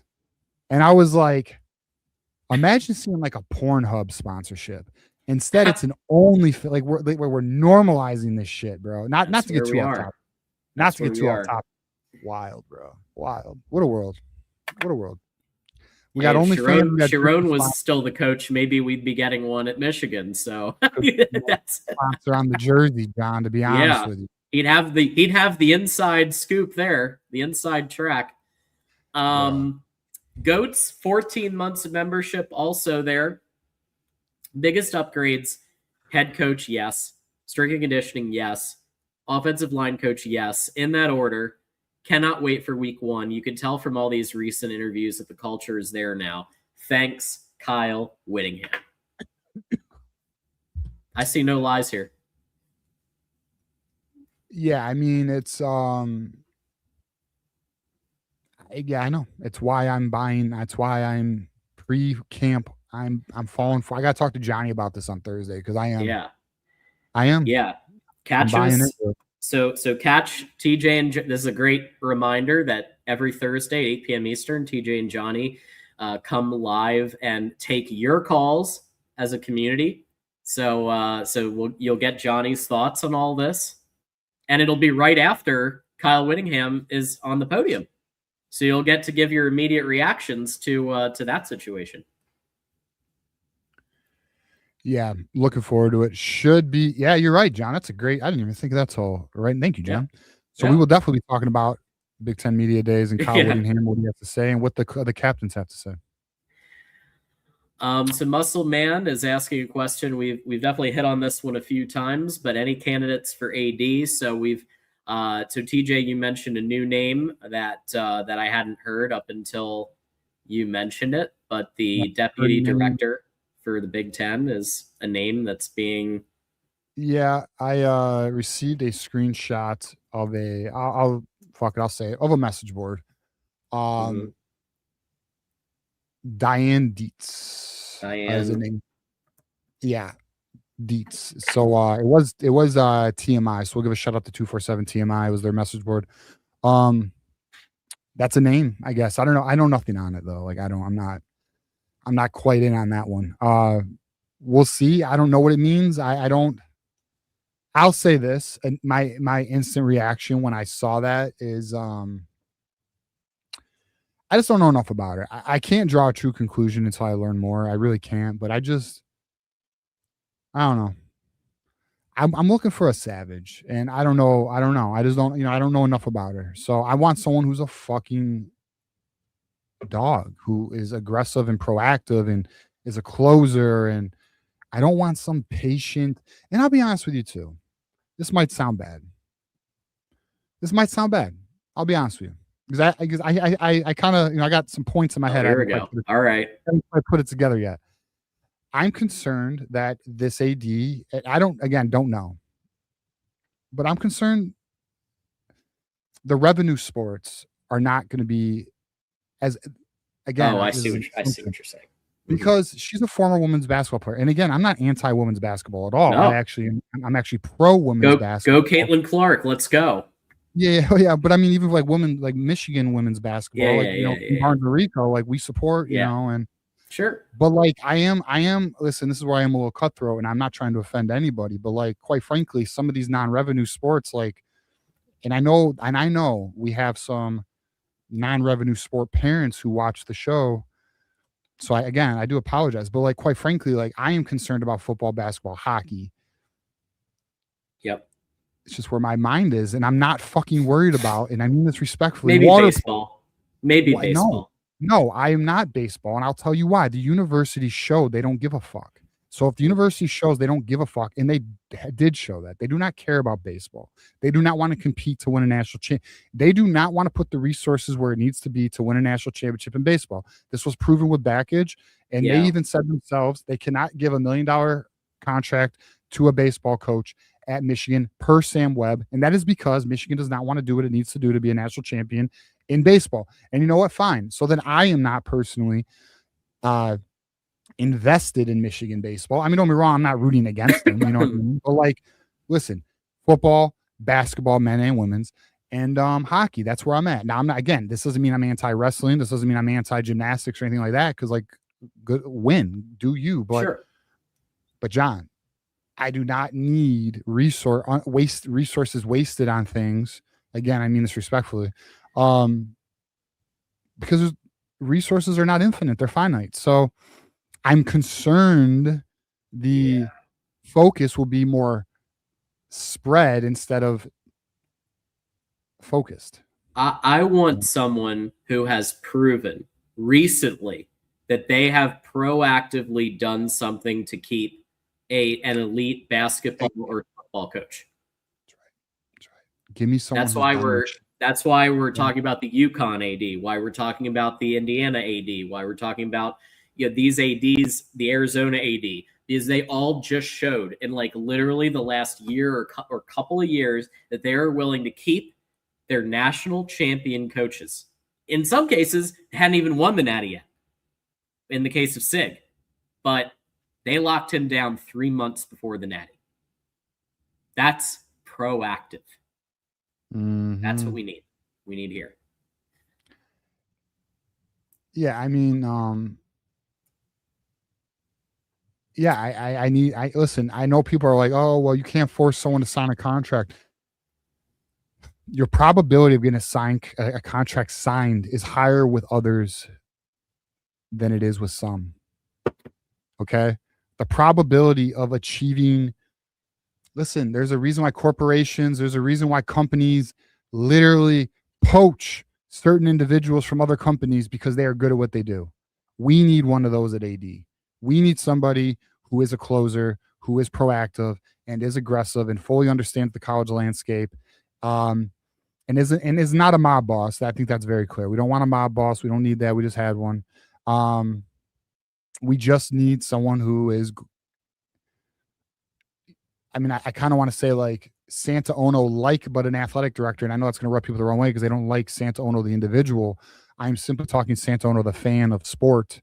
But he was so pro Michigan and he was such a fucking doer and aggressive, which is why I appreciated him. Again, has nothing to do with anything else or any of his thoughts or ideas. But I don't know. We'll see. It's too early to call. I don't want to, we'll find out what Michigan does there. So Nick is asking for the sleeper breakout picks for the year. Dig deep, boys. So I guess talking about players who we think are going to break out. Great question. I think there's two levels to this. I think there's the first level, which names that we kind of are aware of.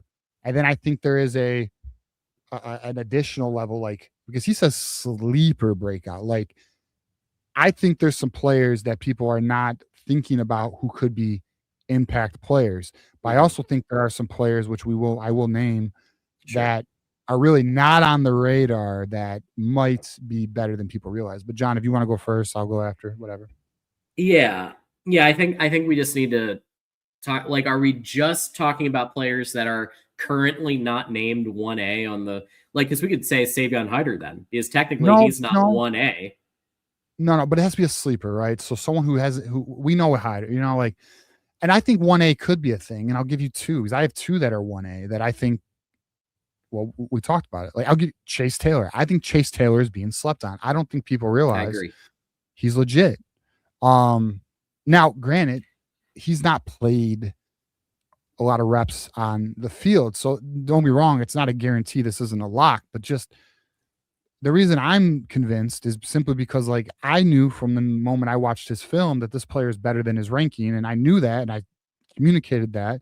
And Michiganders, since you're watching, that is why I posted that video, that random video from that clip, or that clip from that video. And the reason why is because we are hearing, John, myself, and others that I speak with, and Von Lozon confirmed, we've not confirmed with Von Lozon until today, there is a lot of behind the scenes hype about Chase Taylor being pretty damn good. And a confidence that he's going to be just fine at that position. Another name that I do not think has enough attention is Chris Bracey, the safety that also Von Lozon mentioned. I think Chris Bracey is an all Big Ten caliber player, and I think he's going to be quite the impact. I really do. I think we got something there. I think his film from Memphis is impressive. Now, if I could take it to another level, I think Carter Meadows, although a 5-star, I think is going to get some run this year. Another player is David Pele. That's one we should be watching. Now, I'll tell you this too. I got some word that Jonah Lea'ea might be, we talked about his size and his ability to play in the Big Ten, and he's a defensive tackle who don't know. He's a 3-tech. But, he's kind of that pass rushing specialist 3-tech. I'm curious to see how that fits, because that used to not work in the Big Ten. That was a good way, like a Carlo Kemp, if anyone remembers Carlos Kemp. Don Brown was fascinated with. He didn't give a shit about the weight of defensive tackles. I mean, he put Ben Mason, who's 1045 or 245 at defensive tackle, fucking Don Brown. But I think that's one. Jamarion Vincent, cornerback, that's one. Let's see. There's more. Dun, dun, dun. Have we talked Carter Meadows yet? I did say Carter Meadows, but I think that's fair. Carter Meadows. Yeah. I think Carter Meadows being already 247 or some sick shit like that, he could see some opportunity. Now, I do want to stress that it is so tough for trenches, but see, Mason Graham did it, but Aiden Hutchinson didn't. You know what I mean? Like, so it's tough for a true freshman to really have an impact in the trenches, but some do. Mason Graham. I'm curious if Carter Meadows can have an impact. Alistair Vallejo apparently has had some hype. He's a true freshman. I'm curious to see if he gets in the rotation. I don't want to say Shamari Earls. If anyone doesn't know, Shamari Earls is getting some hype right now. There's a belief that Shamari Earls is ready to take a step. And that's kind of where I'm at for now.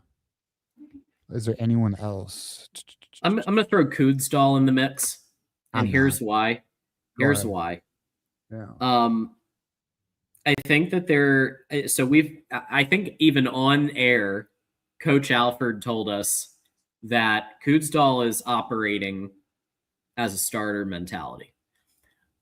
I think that he heard some of the smoke about him last year, and he wants to silence that, because everyone's talking about Savion Hyder. Everyone's talking about Jordan Marshall. No one, except for the coaches, are talking about Kudsdal. Now, it's true.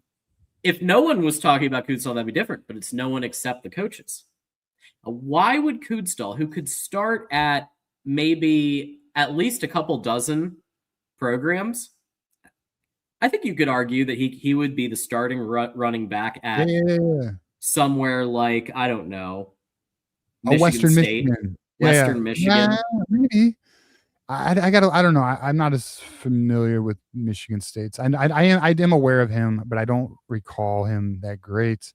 I think he's going to put up some serious yards. It's not going to, now again, he's going to have to share with two of, I think, going to be top 10 running backs in the entire nation. But I think he's going to have his moments, and they're going to scheme him in ways that you're not expecting. I don't know about that.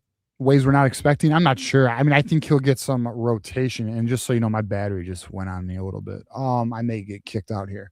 We'll see. I mean, to be determined. I think Kudsdal will have some run. I think it'll be like in the 3 to 5. Hey, look at that. Look at that. I think it'll be in the 3 to 5 so. touches a game thing. But I'm going to be honest. I think Bryce Underwood, Hyder, and Marshall are just going to maintain a lot of the running.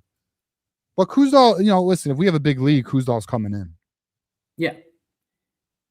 Yeah. And I'm thinking something like, hey, let's draw up an outside zone type situation, some emotion play, just something a little off the wall, and then Kudsdal just breaks one off for a touchdown. One of our viewers just mentioned Bobby Kinka. Well, actually, Bobby Kinka has also gotten a little bit of he has actually gotten a little bit of buzz going into camp as well. But I will be honest, like, it's like stocks. Like, everything that's got hype isn't value. So, like, I am buying into some hype right now. Let's see how camp goes before, let's see who pads get on. What's up? Yeah. Because a lot of these, it's not, a lot of some hype right now is based on shorts and t-shirts and summer conditioning. I will say this. New Life is an Indiana fan. What do you think about Tyler Morris and how I'd love to hear what New Life thinks about how Tyler Morris is doing in the Indiana offense.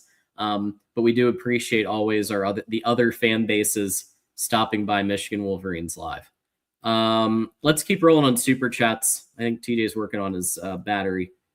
So we've got GT. We need to hire Steve Yzerman ASAP. Okay. Yeah, I mean, let's see here. Canadian former ice hockey player abruptly steps down as Red Wings GM. Oh, I bet TJ's got a comment about this.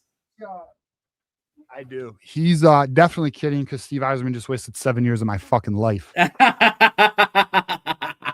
sucks because Steve Yzerman, for my Red Wing fans and for my haters, Steve Yzerman, although appeared to be the savior, we're about to go into another rebuild that a lot of people don't realize is about to happen.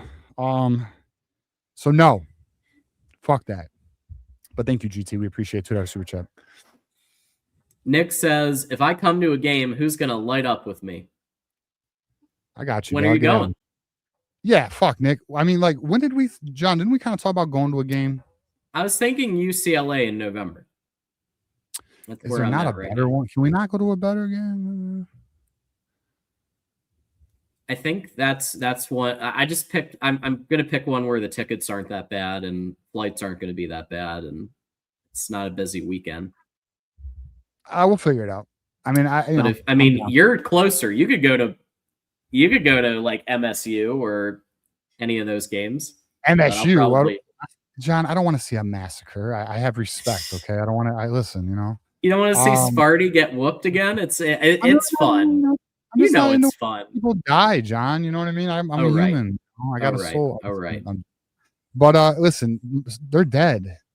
Call the police. Like there's a witness. It's premeditated. They're fucked. No, I just I'll be honest. I'm really not into games anymore. I like watching games unless it's like a very unique circumstance. That said, I'm down to definitely link up when you come to town and we'll do the damn thing. Absolutely. Muscle Man, Oregon AD's kid plays baseball for U of M. That would be wild stuff. And it would be hard for me to believe that the Oregon AD is coming over.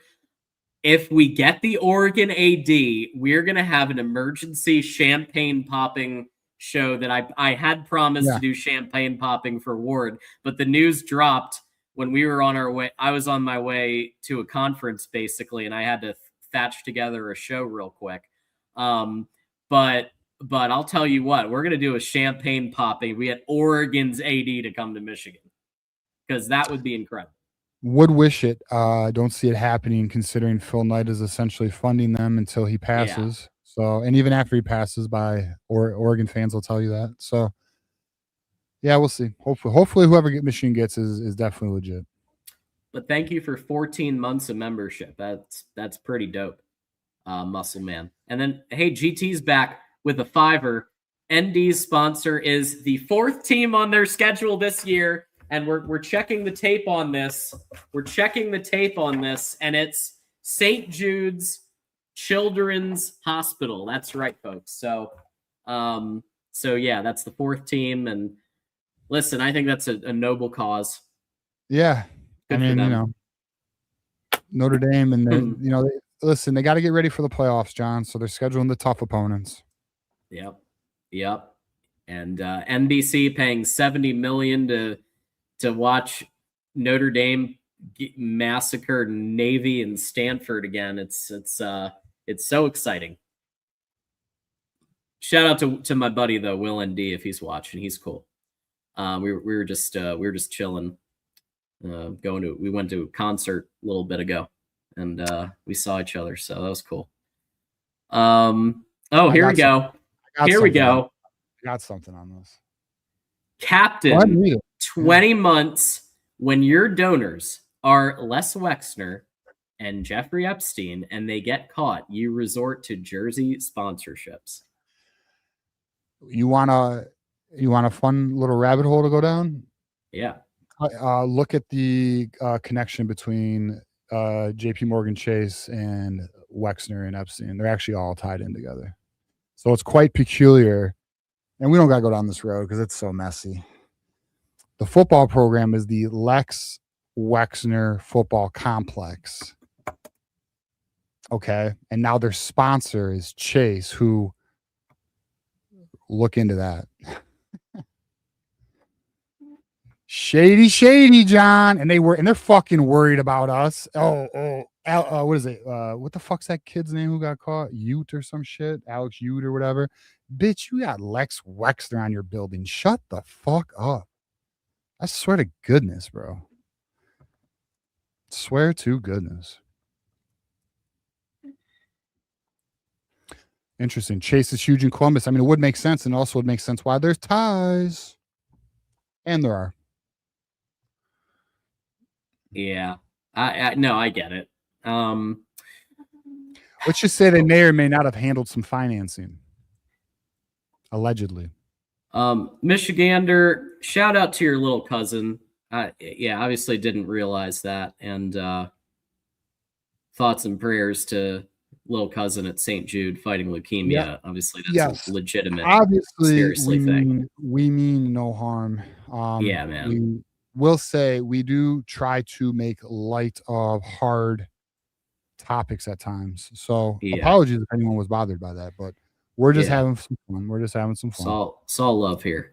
You know, comedy does touch those boundaries sometimes. Not to say we're comedians, but we do like to have some fun time to time. Yeah, it's all love. And if there's any way I can help your cousin or anything, let me know. Also, let me say this too. Like, you know, we joke about Wexner and Epstein. I mean, that shit's dark as fuck, bro.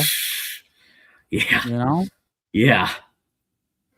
So Elisha's asking who's getting the bubble route on 3rd and 14. So I'm going to introduce you, Elijah. You may know a little something about scissoring, and I'm going to introduce you to the scissor concept because you're going to be seeing that on the field executed by these receivers.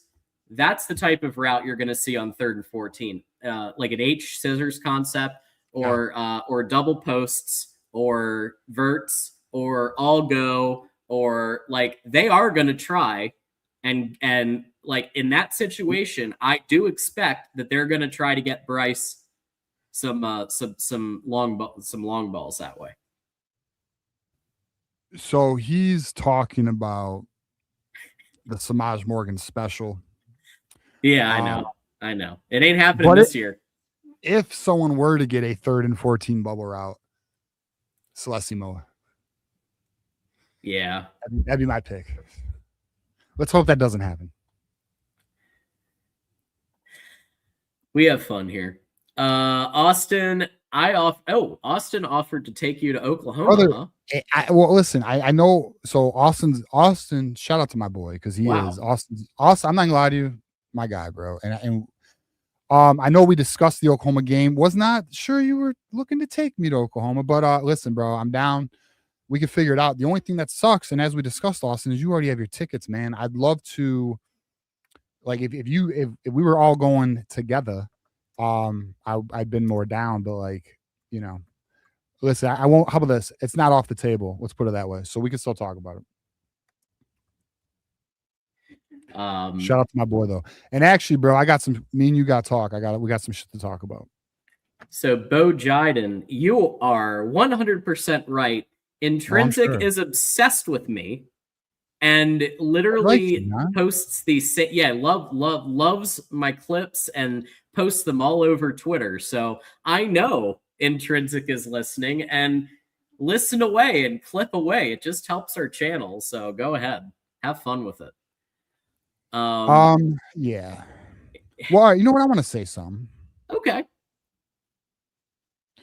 You know, like there's things that happen in college football, and if it's Michigan, they're all over us. But if it's other programs, they're silent. I thought they were so moral and virtuous, John. I don't know. It appears to be only at one particular school do they happen to be so morally virtuous. It's kind of interesting. I find it interesting. I love it. Like, it's like the Buckeyes, bro. Like, I love it when the fucking Buckeyes come at me about Alex Ude, bro. And we just talked about that. Like you didn't have Jeffrey Epstein's best friend as your donor, and top and donor. Yeah, and yeah, dude. And then we don't gotta, but my point being is, we don't come at you about that shit. No, you come at us about that shit. So we have to rebuttal. And then not only that, like, I made a post recently, John, about shared titles. And some people miss the point of my post, but it's because I don't think they realize the talking points of the Buckeyes when it comes to national titles. Oh, you only won one outright title since in 97 was a shared title. Half of your fucking titles are shared. Your 1970 title's a joke. You placed 5th in the AP poll. You lost the fucking Rose Bowl. And yeah, it's just embarrassing. Like, your titles are a joke. And I think the 1961 title, you also lost the bowl game and you were not number 1 in either poll. And yet you claim those titles. And then let me also, because why not? We're on this topic. Let's take a shot at the Buckeyes. They like to say, John, we were dominating you, so you resorted to cheating. Bitch, we were running your life through the 80s and 90s, so you resorted to being aggressive and paying players, which gave you a talent advantage, which was illegal, thus cheating. So suck my, you already know. I'm so over that. It's so sad because, like, they can't report on Michigan State, because what would they report on? The FCU, MSU, or the fact that they're like 80th in recruiting, or the fact that they got Coach Weenie Wash to be their head coach, like, who was fired from their alma mater for one of the greatest hazing scandals in modern college football. And like, of course they can't talk about their own team because they barely have a team. Well, so they talk about Michigan. Well, I'm going to tell you right now, I actually am slightly a little worried about something, because there's a certain region who won't be here anymore. And I'm wondering how he's going to exit. You catching me? Yeah. So I'm worried some things, because I'm going to tell you right now, Spiro, or what the fuck his name is. I think it's Spiro, right? Justin Spiro. Whatever. He's getting very vocal again. Very vocal. Of course he is. So, of course he is. I wish he used his powers for good, bro. Why don't you start calling out fucking politicians, bro? Why don't you do something that matters? Like, or how about this? Help your school get better. Why do they not? Like, John, we look at our school. Like, if things are not where they need to be, okay, and we have. So before anyone's like, oh, well, what about everything that just occurred? Listen, we were on ward. We talked about the fucking regents. We are very aware that it's not, operating very transparently about a lot of shit. And there's definitely some shenanigans amok. We are very aware of this. But why are you not applying pressure to your own fucking school? Because I'm going to be honest with you. You ain't going to have shit to fucking root for. Your football team is dead. It's dead. You just locked yourself into a 10-year, $4 million a year sponsorship deal that is about to be fucking lapped in about 2 to 3 years. It's already a terrible deal, and it's only year 1. So, and I'm going to be real with you. The way Pat Fitzgerald, or the way he's operating, he knows it's going to be a bad year. You just listen to the way he talks. So, I would say, maybe focus on your own program and try and get your school to get your shit together, get your collectives together, your board of trustees, and work on that. Because I'm going to be real with you, Izzo is not going to coach forever. Now, I will say, and I'll close here, Izzo, there was a time where I thought Izzo might need to move on so Michigan State can become more modernized, and I was wrong. They definitely need that foundational presence, at least right now, because that school's going through so much. But point being is, they're in trouble. They should probably put their attention to that. Yeah, for those of you who don't know what I meant by the earlier hazing conversation, I just posted the link to the to the north, to all the shit that was going down at Northwestern. Exactly. That's now. Let me just fucking say this too. Every school Like, let me, like, the way Michigan handled the report, bro. Most institutions, corporations, I'm telling you right now, if the truth was revealed, we'd all be sick. I'm telling you, bro. It's not good.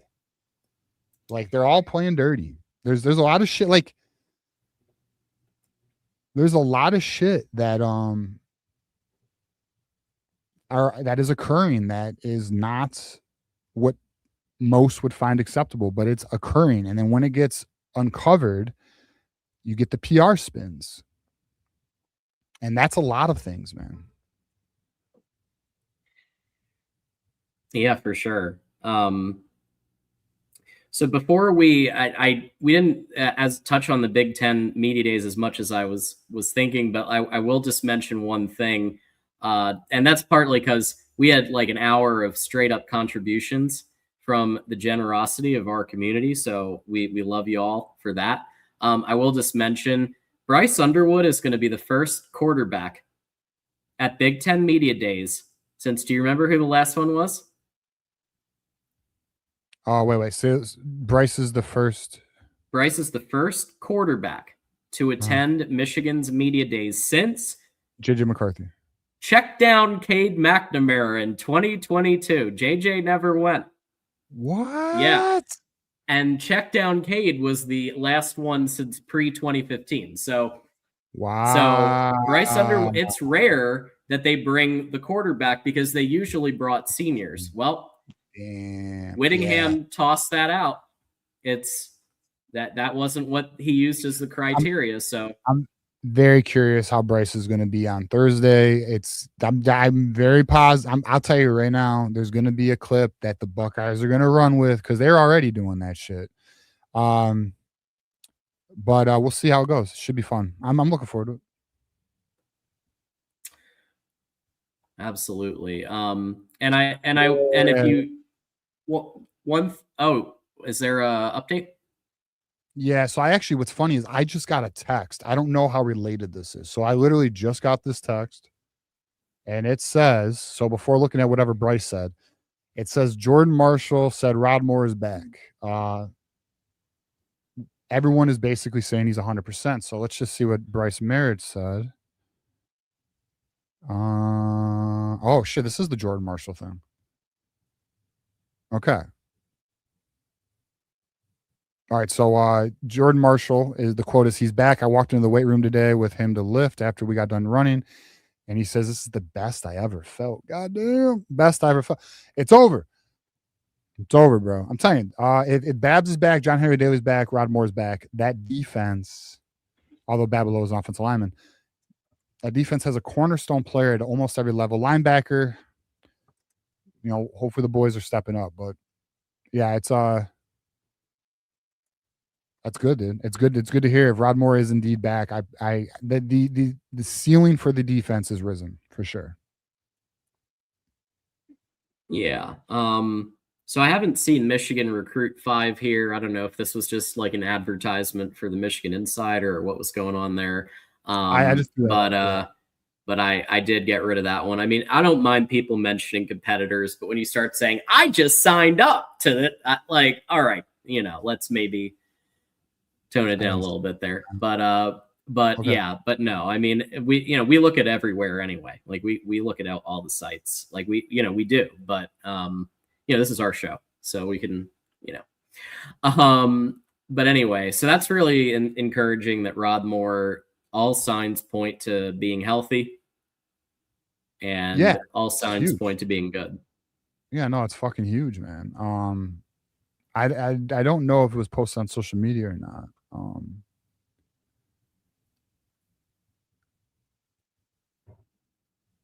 Yeah, I don't know. But regardless, good. Yeah. We need him. If he's starting, I think 10-2, the prediction we've been laying down for a long time now, is much more likely. I think he's a huge difference maker. National champion. And then listening to John Henry Daly, who's who, by the way,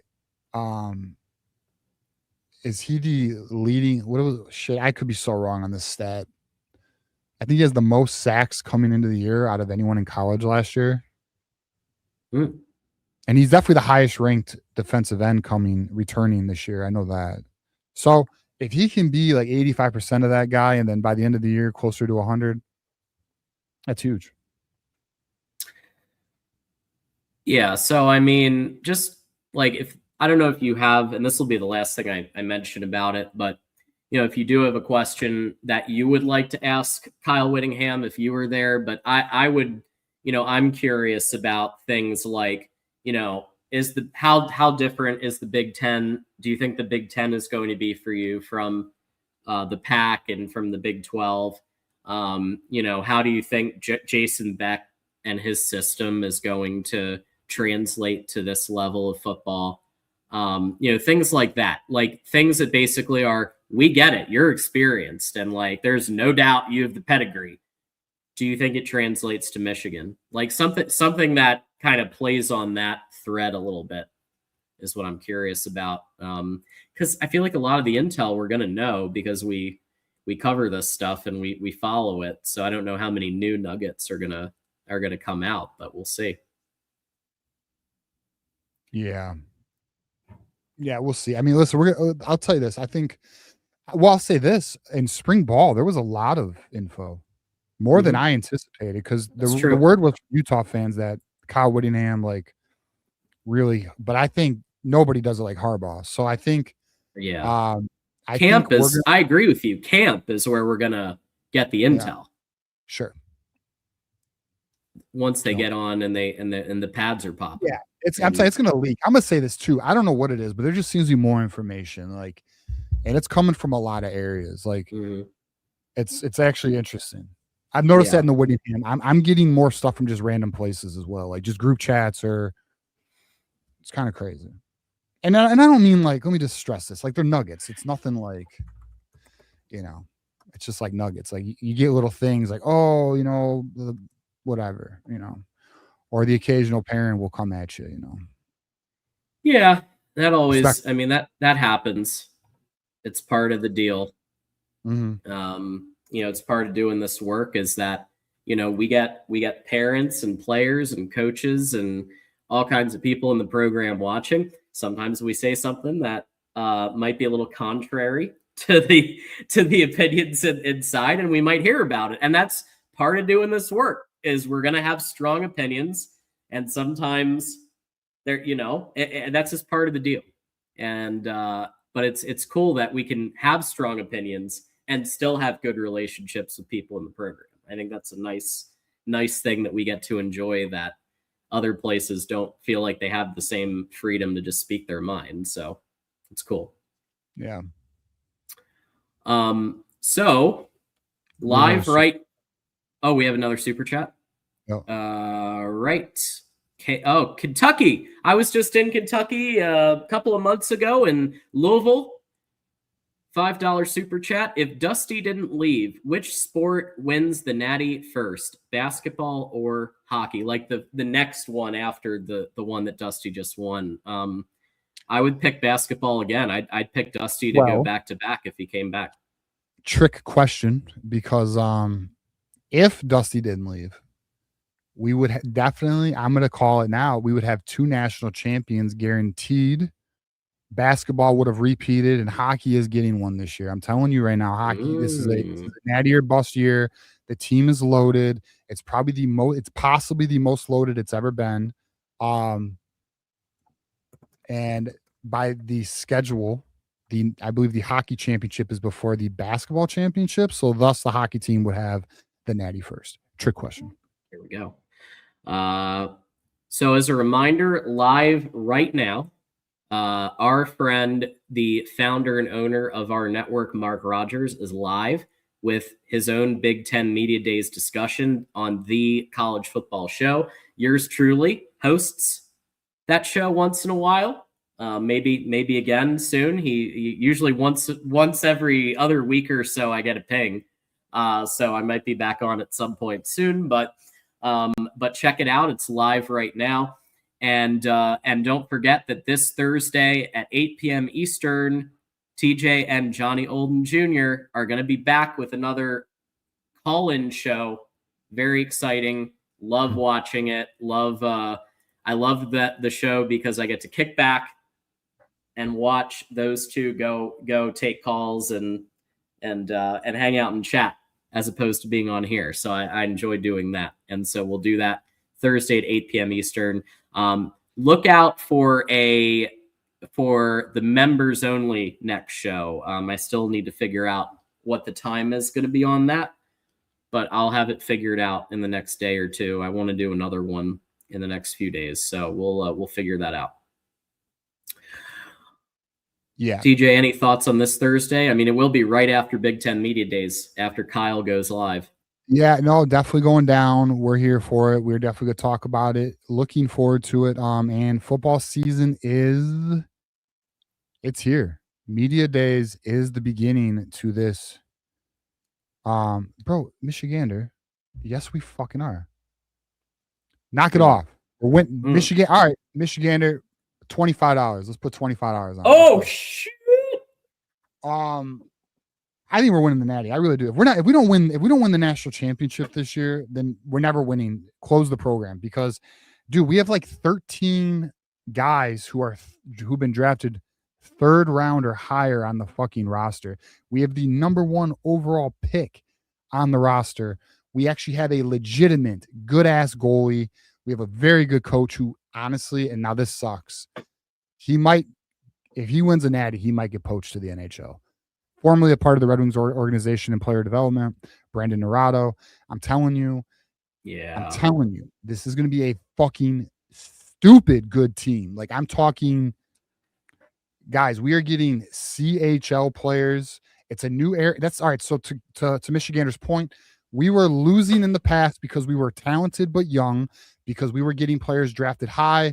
We'd lose them after a year or two to the NHL, where other teams we were playing against 24, 25-year-olds, Quinnipiac and such. But I'm telling you, with the rules, and with NIL, you can now get CHL players. We are getting CHL players. Michigan is going to be good. Yeah, I was going to say, like, the little bit I know about Michigan hockey is that we've tended to field really young teams compared to Denver. If we're able to have older players and more experienced players in addition, then that might be. See, it's not even that though, because they're still young. They're still fairly young. Although I will say, players like, oh shit, why am I drawing a blank? Somebody came back this year who would typically go to a farm system, but because players are getting paid now, there is a different talent of player now coming to. I had this theory that I believe is going to be right, and my theory was, and I presented this like probably in March. I believe college hockey is about to really rise, and the reason why is because you are now getting players who played in juniors in Canada who are now playing college hockey. College hockey is the new hotness, and some are arguing college hockey might be better than farm systems. That's Brandon Naurato argues that. I don't know, but the point being is, it's a new era with what's going on with the NIL, and there's a different level of player who would not be playing college right now who is now playing college, and there's more of them. And Michigan is loading up. Michigan is doing very well in that area. So is Michigan State, by the way. Fuck them. Yeah, fuck them. Well, yet again, we have made it past the 2-hour mark, TJ. And we had 3 topics, really not 2. Much to talk about. I know, all right. Every week. And that's because of you guys and FanDuel and Freedom Services and everybody who helps out. I just want to remind everybody again, I'll be headed over to Mark's show to hang out with Mark Rogers and the gang over on the main channel. So if you join me, just tell them that John and TJ sent you. Oh, thanks, Michigan. Well, okay. I guess it's the longest we've had in a minute. So that's awesome. And you know, with the additional content the next few weeks, I think expect these shows will not be short. And yeah, football is coming So close. Mm-hmm. All right. Any final thoughts for us, TJ? And the player I was speaking of was Michael Hage. He's gonna be back again this year. So typically a player like that would have went to the farm systems. But anyways, anything? No, nothing else. Hopefully we don't do jersey sponsorships. I would love to see Michigan be the difference in college football and not do jersey sponsorships. How about this? Do a concert every month from May. Do a 2-night concert like the Morgan Wallen concert. Do one of those every month from May all the way to October or September. And then you can actually get the revenue gap filled there. So we'll see. Hey, Carlos, how about you zip it? How about you get your own show? How about that? What's up? What's this going on? He's just fucking with you, bro. Oh, okay. He's joking. Okay, but Carlos, there are people who are not, who actually will say that. So you got to put a little S so that you don't catch me. /S. Yeah. Do the S, just to be safe. All right. What's up? All right. So everybody, listen. Thanks for joining us. Thanks for being here. For some of you stayed the whole time, like over 2 hours. If Vaughn is still somewhere, Vaughn Lozon, thanks for coming by. Appreciate you.